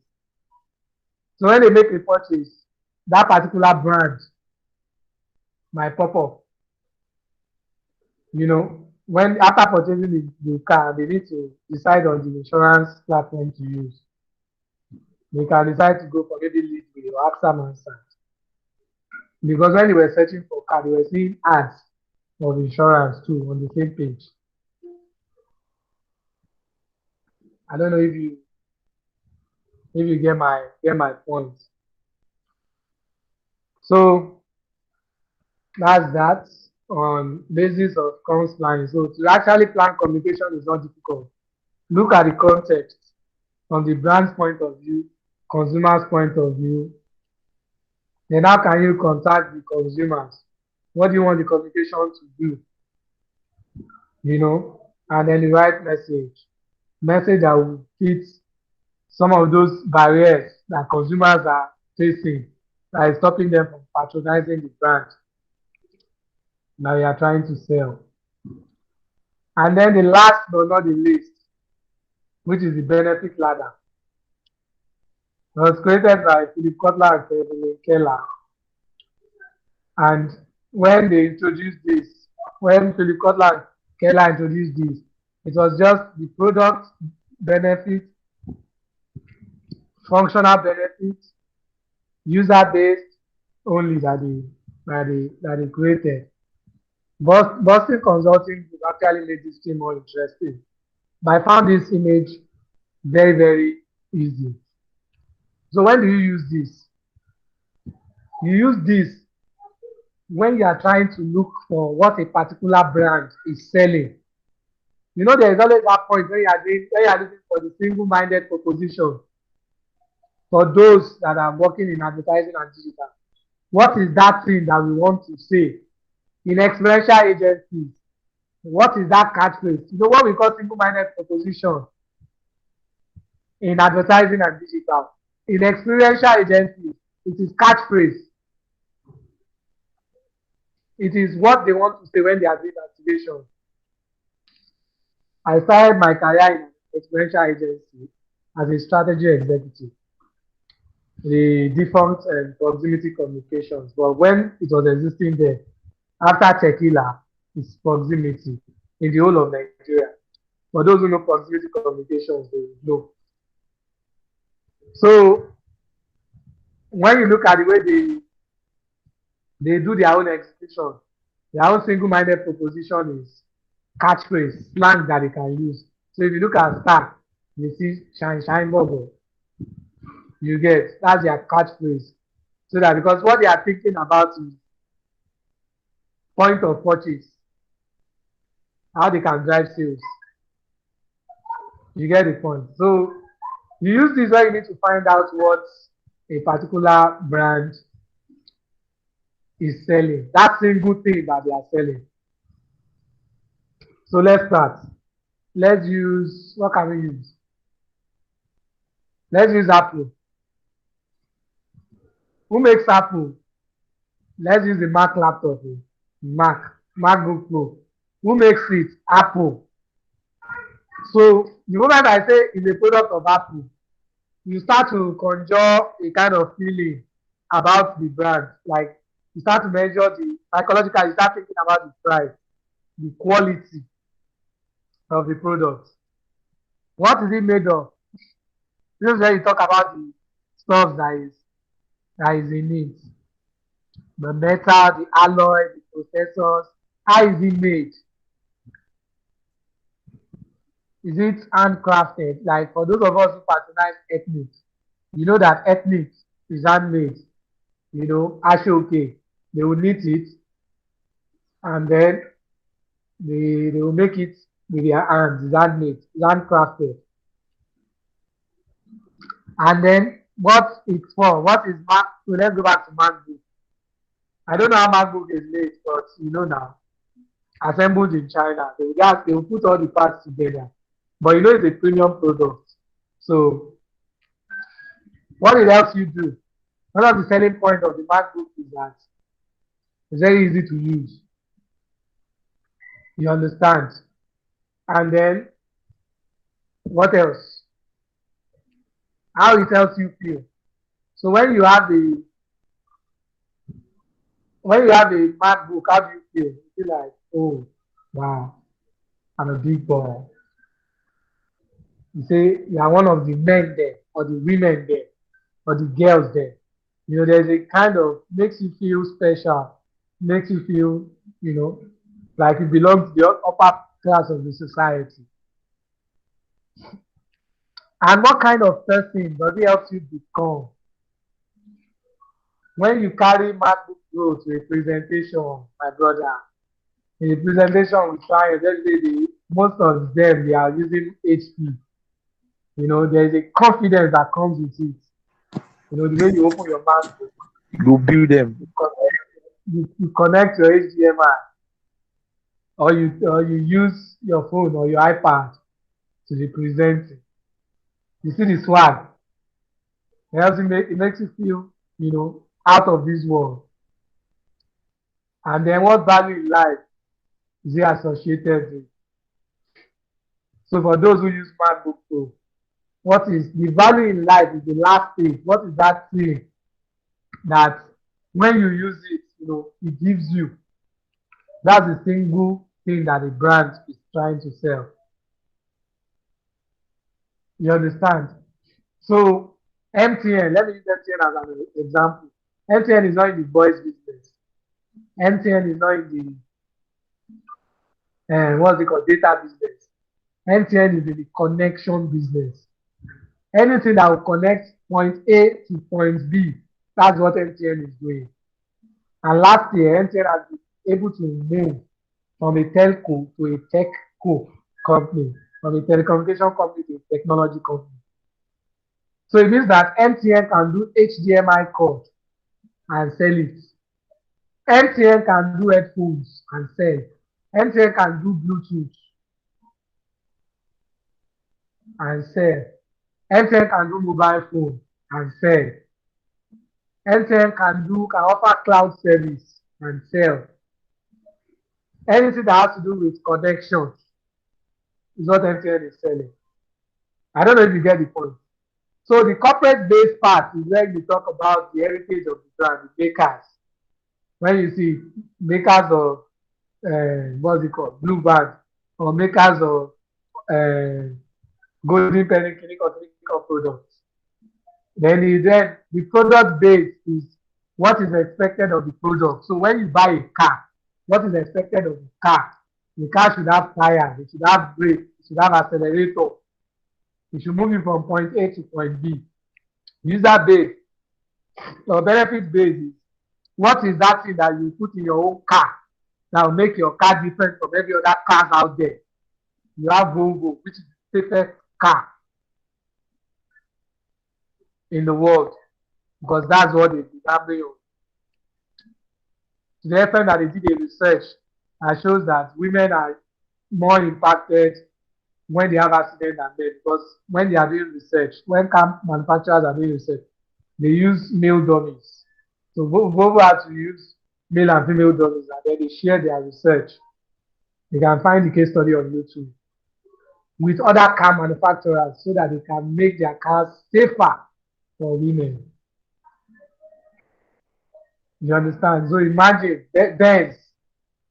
What is actually special about Benz is the design, the interior decoration. It means in the design. So user base, what is that bragging right that you give people that use Benz?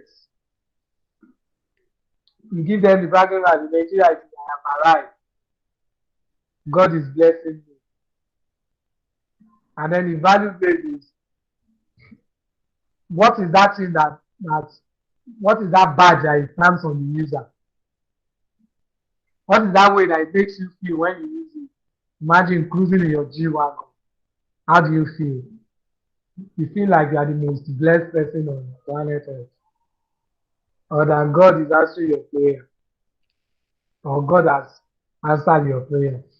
I don't know if you get this. So you use the benefit ladder. There are different types. So you use them when you want to find out that single thing. You're not talking about the product feature.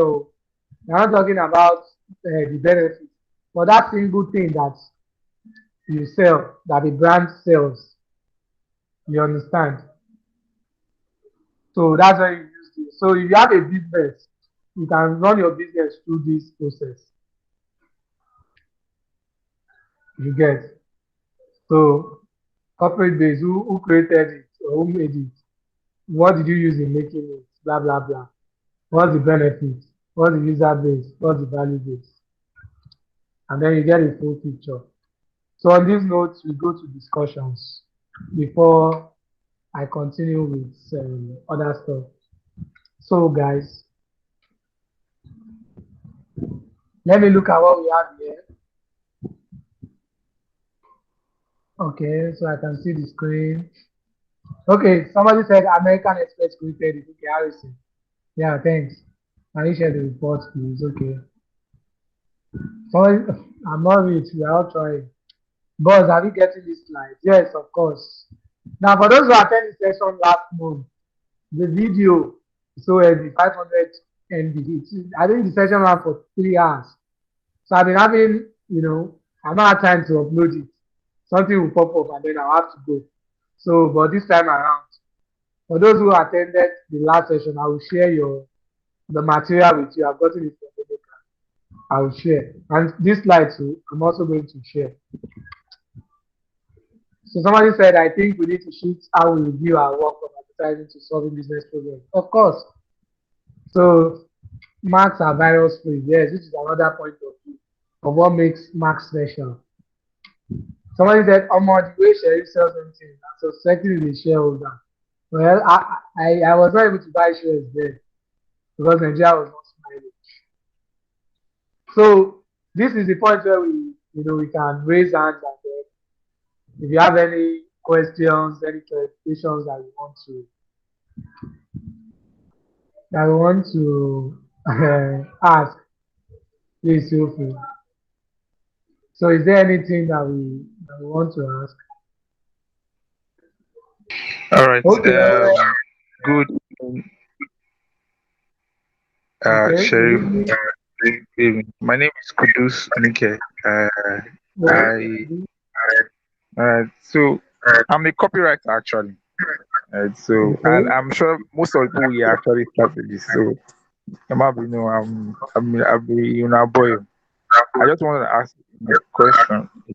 I like copy and content writing, right? And but I just have this desire to have an all-round knowledge of marketing. So if there's any space, or there's any opportunity that comes, I won't be lost. So like I'm kind of a newbie. I'm very new. I went to art school with overview. I touched everything. Strategy, art direction. We did at least a bit of that, but I focused on copy and content.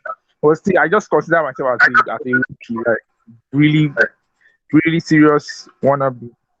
So like, what is the pattern, or how do you think I can start learning, or the pattern of learning you think I can adopt? Because aside the fact that I need to learn this. I'm currently working somewhere and the business is crazy.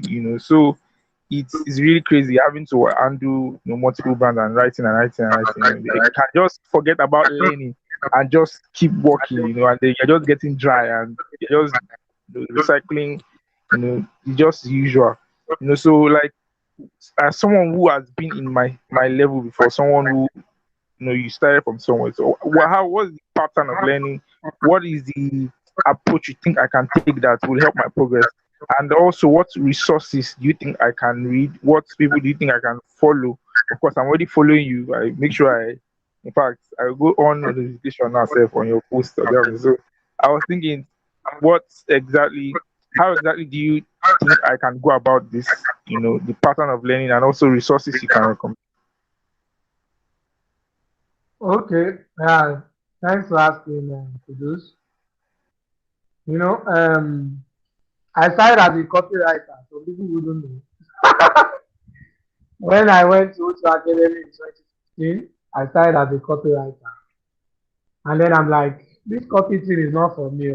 I write normally, but then I'm like, I'm very good at solving problems. So I just do that.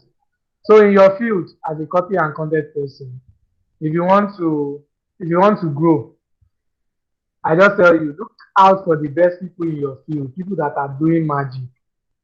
Do your research, best copywriters in the world. Find them, read their books, find trainings on copywriting. Is the internet. Some of them are affordable, some they are not. If they are not affordable, if you can't afford it now, try save money. When you can afford it, buy them. Because at the end of the day, there is summation of what we know, what we've read, what we've seen, and all of that. So that's one of the ways you can learn. And then every day, make sure you devote 1 hour to personal development. Because in agencies, you don't have time for personal development. You'll be moving from one grant to the other. So what you need to do is 1 hour, maybe 30 minutes in the morning, maybe on your way to work. And then when you get home at night, 30 minutes before you go to bed, read something new. And there's a style that we use in Creative Zone, which is I tend to do brand reports. So we get newspapers, and then I will look at the brands you are working on. in my agency. And then I will flip through the newspapers and then I'll look for stories related to those brands. So that way I'm informed. So you not tell me something, you tell me something, I've already heard about it, or I've seen it somewhere before. So you need to follow the news. You need to read anything reading as a copywriter. Because what you work with is divergent thinking. You learn from this, learn from this. You bring two unrelated things together to create magic. So do that. Follow the people that are doing well in your industry. Start locally. Sheyi Owolawi. Look at local ads and try to find out from industry leaders, the people who wrote them. You understand? Those are the things that will help you. Reach out to them on Facebook, LinkedIn, Instagram. You know, befriend them, talk to them. That's how you grow.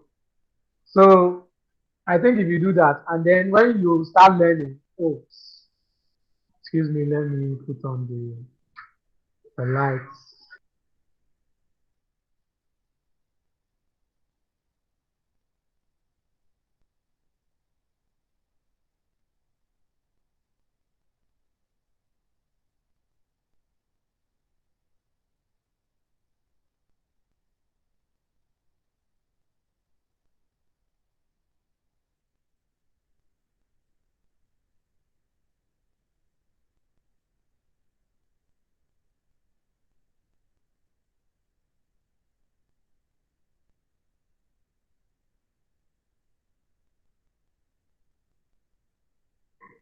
Yes, so I'm back. I had to switch to solar. So when you do that, it's going to help you. That's just one. And then what else? That's that, yeah. Alright, you raised up your hand. You have the floor. Thanks. Thank you. Okay. Good evening. My question is on SWOT analysis. Okay. Have you ever thought of using the internally focused that's threats and opportunities internally? That's the external focus internally, like threats within the organization and opportunities internally sourced within the organization. Okay. So there is one thing about frameworks. And if you are in the business of advertising or creativity, let me put it that way, we should not, I'm not someone who follows due process. So when you tell me this is how we do stuff, I don't do stuff that same way. So SWOT, you can use it both ways. You can use what is internal, external, what is external, internal. In the field that we are working in, nothing is impossible. So it's possible and it is allowed. And I do it in dots. You Okay, understand? thank But the you. only thing that will now make that will make it be able to use this stuff very well is the level of information that you have in your head. If Yes. you follow news very well, so you see most of people they don't read newspapers, they don't read industry magazines. So there is no way you will see this as an opportunity internally if you've not read about it or you've not seen it somewhere. I don't know if you get the logic. Yeah, I do. So that's just so it's about we are a summation of all the things. Read anything you can, view any video you can, listen to any podcast you can. You don't know where you stumble on the idea that will make you the most sought after person in the world. And then in our industry, there are no rules to break the rules. So even when they say this one is internally facing, this one is externally facing, fix everything. Yeah, a bartender to be able to prepare some cocktail. Yeah, that's right. So have I answered your question? That be all right. Yes, you have. Thank you. Yeah. Harrison, you have the floor. Hi, Sherif. Interesting and insightful session as always. My question is, how do you decide as a strategist what particular framework to use for what or on what particular brief? So I know that a lot of the the plans that I create, I use a lot of SWOT analysis, and I barely use the other ones. I barely use the other ones, but at least I have like surface knowledge and understanding of what it is and how to work. And I've also seen comms plans from fellow strategists, planners, and it seems like we're creating maybe a campaign plan, for example, or even like a quarterly or annual plan strategy. You usually use SWOT. So for you, how do you decide which particular framework to apply on what particular brief, or is it just as you feel? This is a personal question, so I want you to answer from a personal point of view, yeah, not generic point of view. Thank you. Thanks, Harrison. So for me, it's very interesting. So a quick overview of my own personal life. So I did my internship at COSE with the business and strategy department. And then after graduating from the University of Lagos, I joined Proximity. Even though I had about 5 offers then, I could have joined a media agency, I could have joined a research company, I could have joined an advertising agency, a magazine company, and an experiential company. So I picked an experiential company because, of course, I know what advertising does, but I don't know how advertising can be better. So I needed to know the people that sell, how do they sell, which is experiential. So having worked in experiential, I went to O2, I went to B school, and then I moved to Creative Zone. It's not your typical agency, it's like a consultancy. And at Creative Zone, the way we do strategy there is not the type that you just how do I explain it? You just do advertising and all of that. So what we do is we follow due process, we do research. So you have to do your situation analysis and you have to use your 5 C's. You understand? And then by the time you use your 5 C's, you would have seen the problem and then you would have seen solution, you would have seen opportunities, you would have seen threats, and then you would have seen everything that you can use. But because I'm not a normal comm strategist or creative strategist, I'm an integrated strategist because I have PR knowledge, I have advertising knowledge, I'm a digital native, media, I have fair knowledge of media, and I worked at an experiential agency. So I'm a certified PR person, advertising person. And my current role at NPA, I work with all those 6 agencies at the center as the strategy lead. So which means I work with the strategy directors of all those agencies. So when I work, I don't use one particular framework. So let me give an example. When I did the 2020 strategy of NTA, it's just the normal strategy process, which is what I always tell people. The client will give you a brief, but before you can do a brand strategy, you need a business strategy. So the client will share their business strategy with you, and from the business strategy, you interpret it and you turn it into a brand strategy. You understand? So there, in the business strategy, they would have done PESO, they would have done SWOT, but you also need to do it. You understand? And then you now go back to the basics. Oh, my AirPod, low battery, so I'm going to use an earphone. So basic process, which is the problem, the solution, and then what's the third one? And then the one in the middle, the process of getting there. So when I do strategy, there's usually from the business strategy, there's usually tension areas that you pick that your strategy would address. You understand? So you can use your SWOT, you can use your PESO, you can use your 5C. It depends on what you are doing. If you are doing brand strategy, there are strategy tools, brand strategy tools that you can use. If you are doing, what's it called? If you are doing comp strategies, there are tools that you can use. If you are doing creative strategy, what you just need to focus on is the insights that you get from the 5 C's: consumer, the client, the customer, the category, and culture. You understand?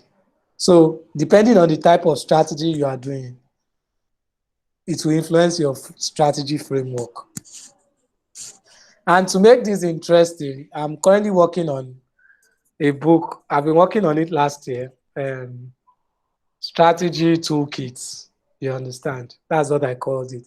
And it's a list of strategy tools like this session we have, but very much more interesting one. And to be able to enlighten people on this, I also shared some tools on Instagram. You know, if you can remember that I said if you use them, it's going to help make your strategy better. So it depends on the situation. So it depends on the problem I'm trying to solve that will influence the strategy tools that I would use. I don't know if that answers your question. Yes, it does. Yeah. So if I'm working in the brand strategy space, I use the brand strategy tool. If I'm working in, what's it called? If I'm trying to change behavior, if I'm doing behavioral communication, I use the BFOG behavioral change model. If I'm working on PR, I use Stack. You get. If I'm working on experiential, I use Proximity's experiential framework, which is how do I engage the 6 senses that we have as humans. Do you get it? And aside from that, let me show you guys something. Please hold on.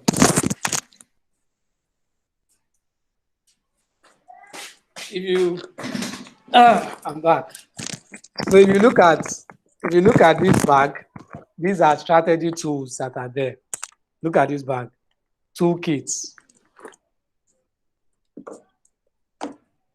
If you look at this is a game by Dan Ariely. I think it cost about $45. It's for behavioral science. So for those who bought strategy action deck, I don't know if you guys can remember. Sherif, I've not put my action deck. No, I'm going to do a session for those who bought it. We are going to use it. We'll just ask anybody to come with a brief they are working on, and then we'll use it. This is another one. This is a physical card. No, this is it. Over 100 cards for creative thinking.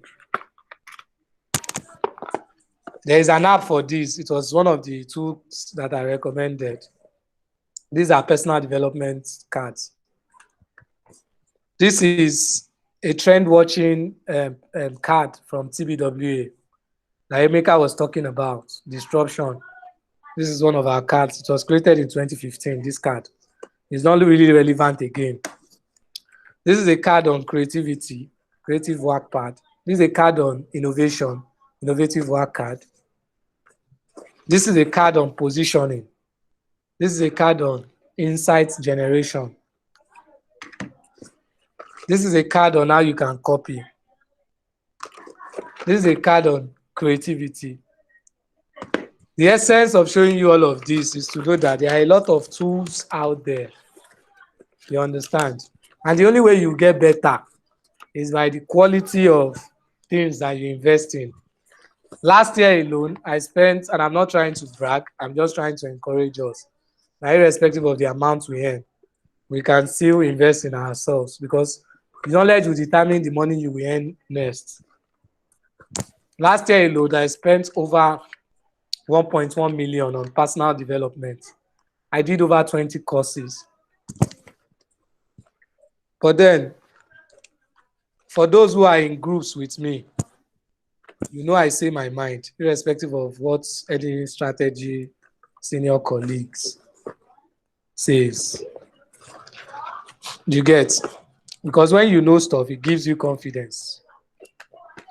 So even if you don't want to invest money on anything, invest in your career.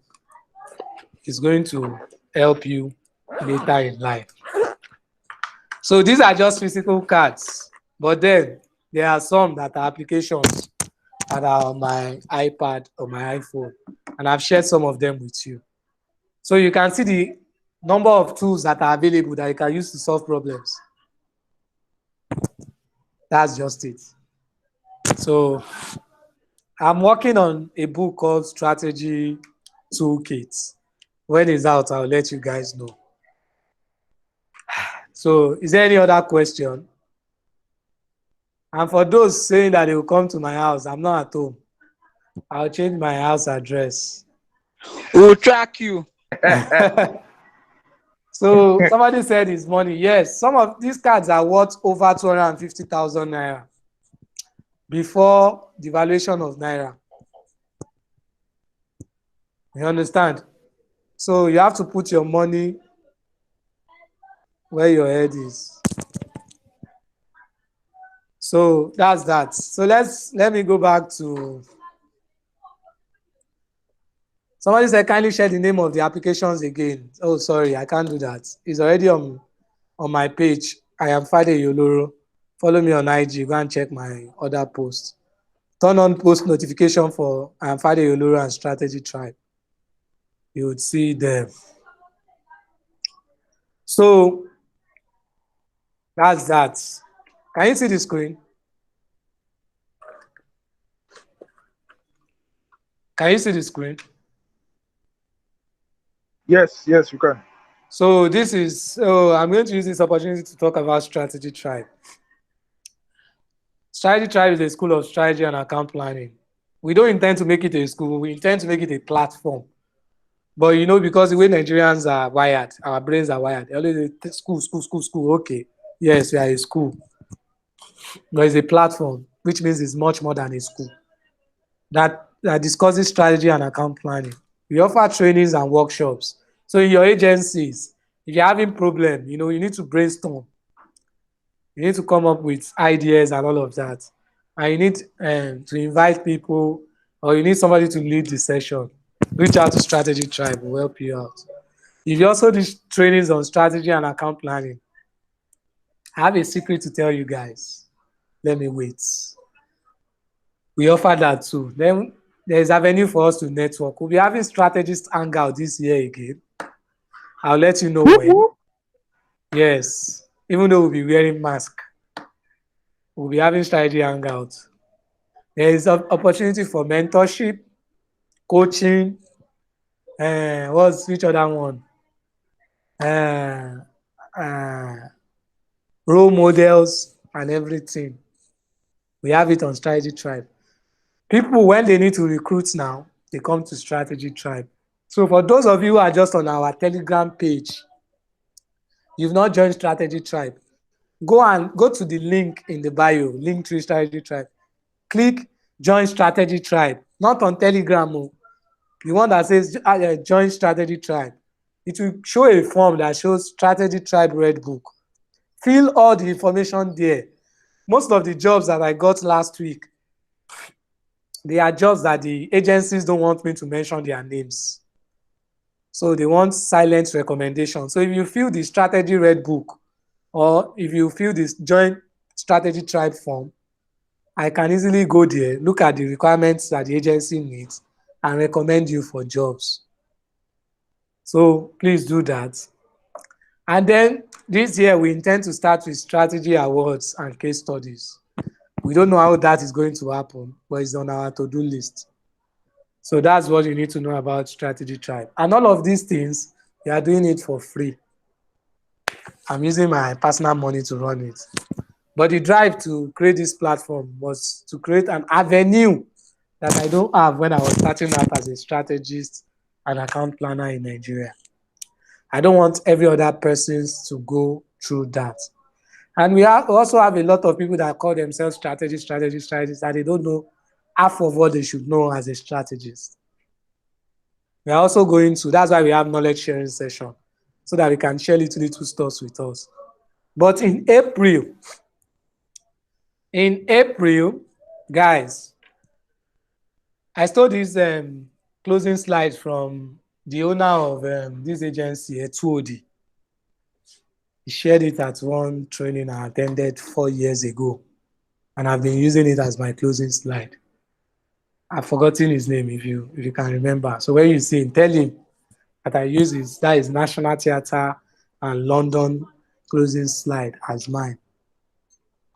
So the news that I have for you all is that Strategy Trybe is going to be launching a boot camp, a strategy boot camp in April 2021.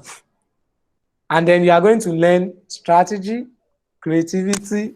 You learn from creative directors, you learn from strategy directors within Nigeria, outside Nigeria, if possible outside Africa. And it's going to be at least 8 weeks. So it means it might be more than 8 weeks. Saturday, Sunday. It's going to be virtual.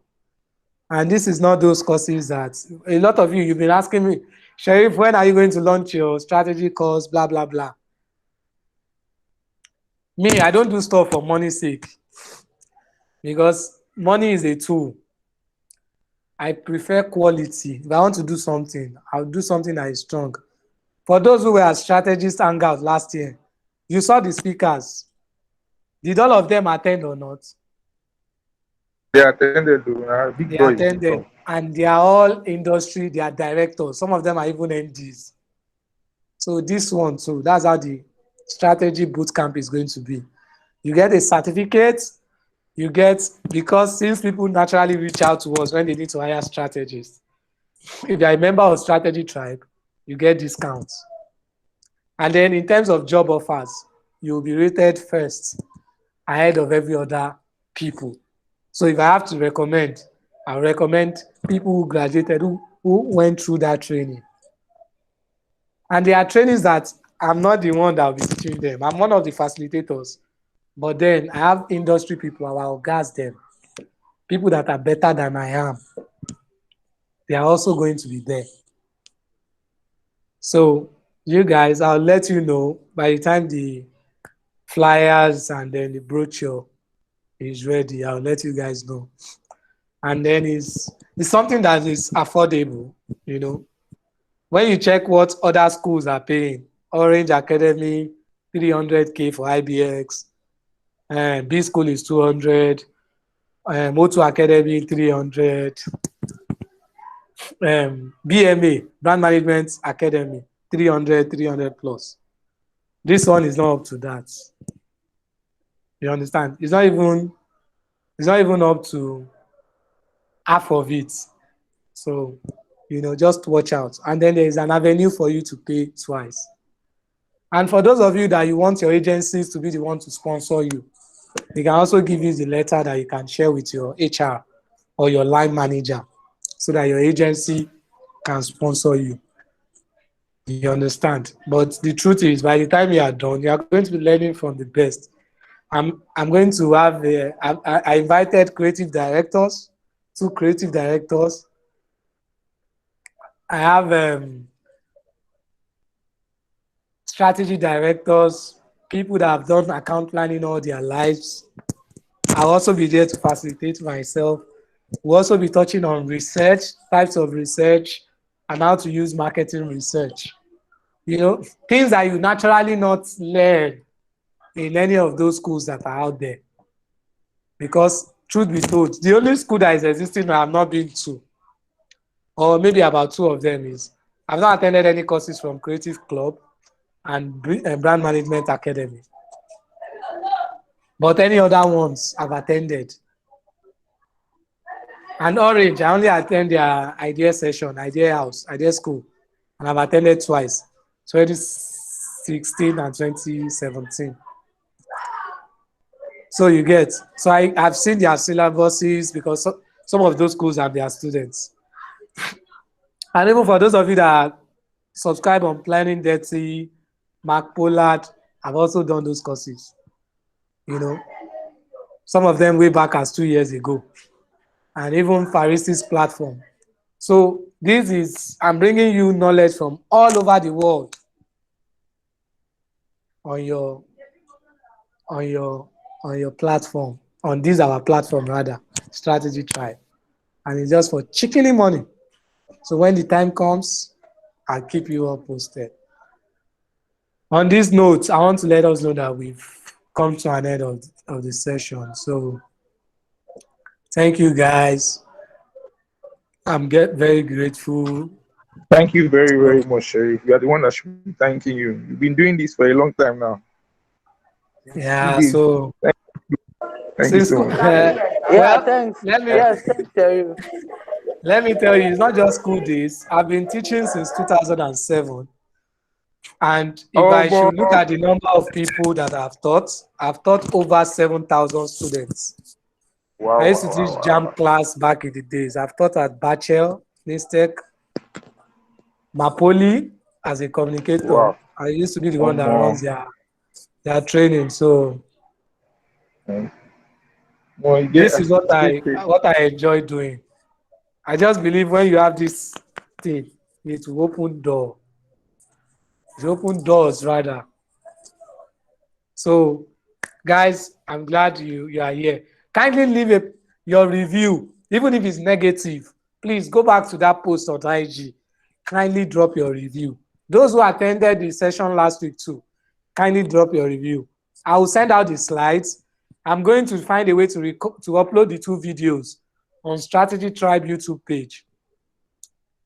On this note, I want to say thank you once again, and that we should all have a wonderful day. Thanks, guys. Bye. Thank you very much, Sherif. Bye-bye. Do have a nice week ahead. You too, guys. Bye. Thank you, Sherif. Bye.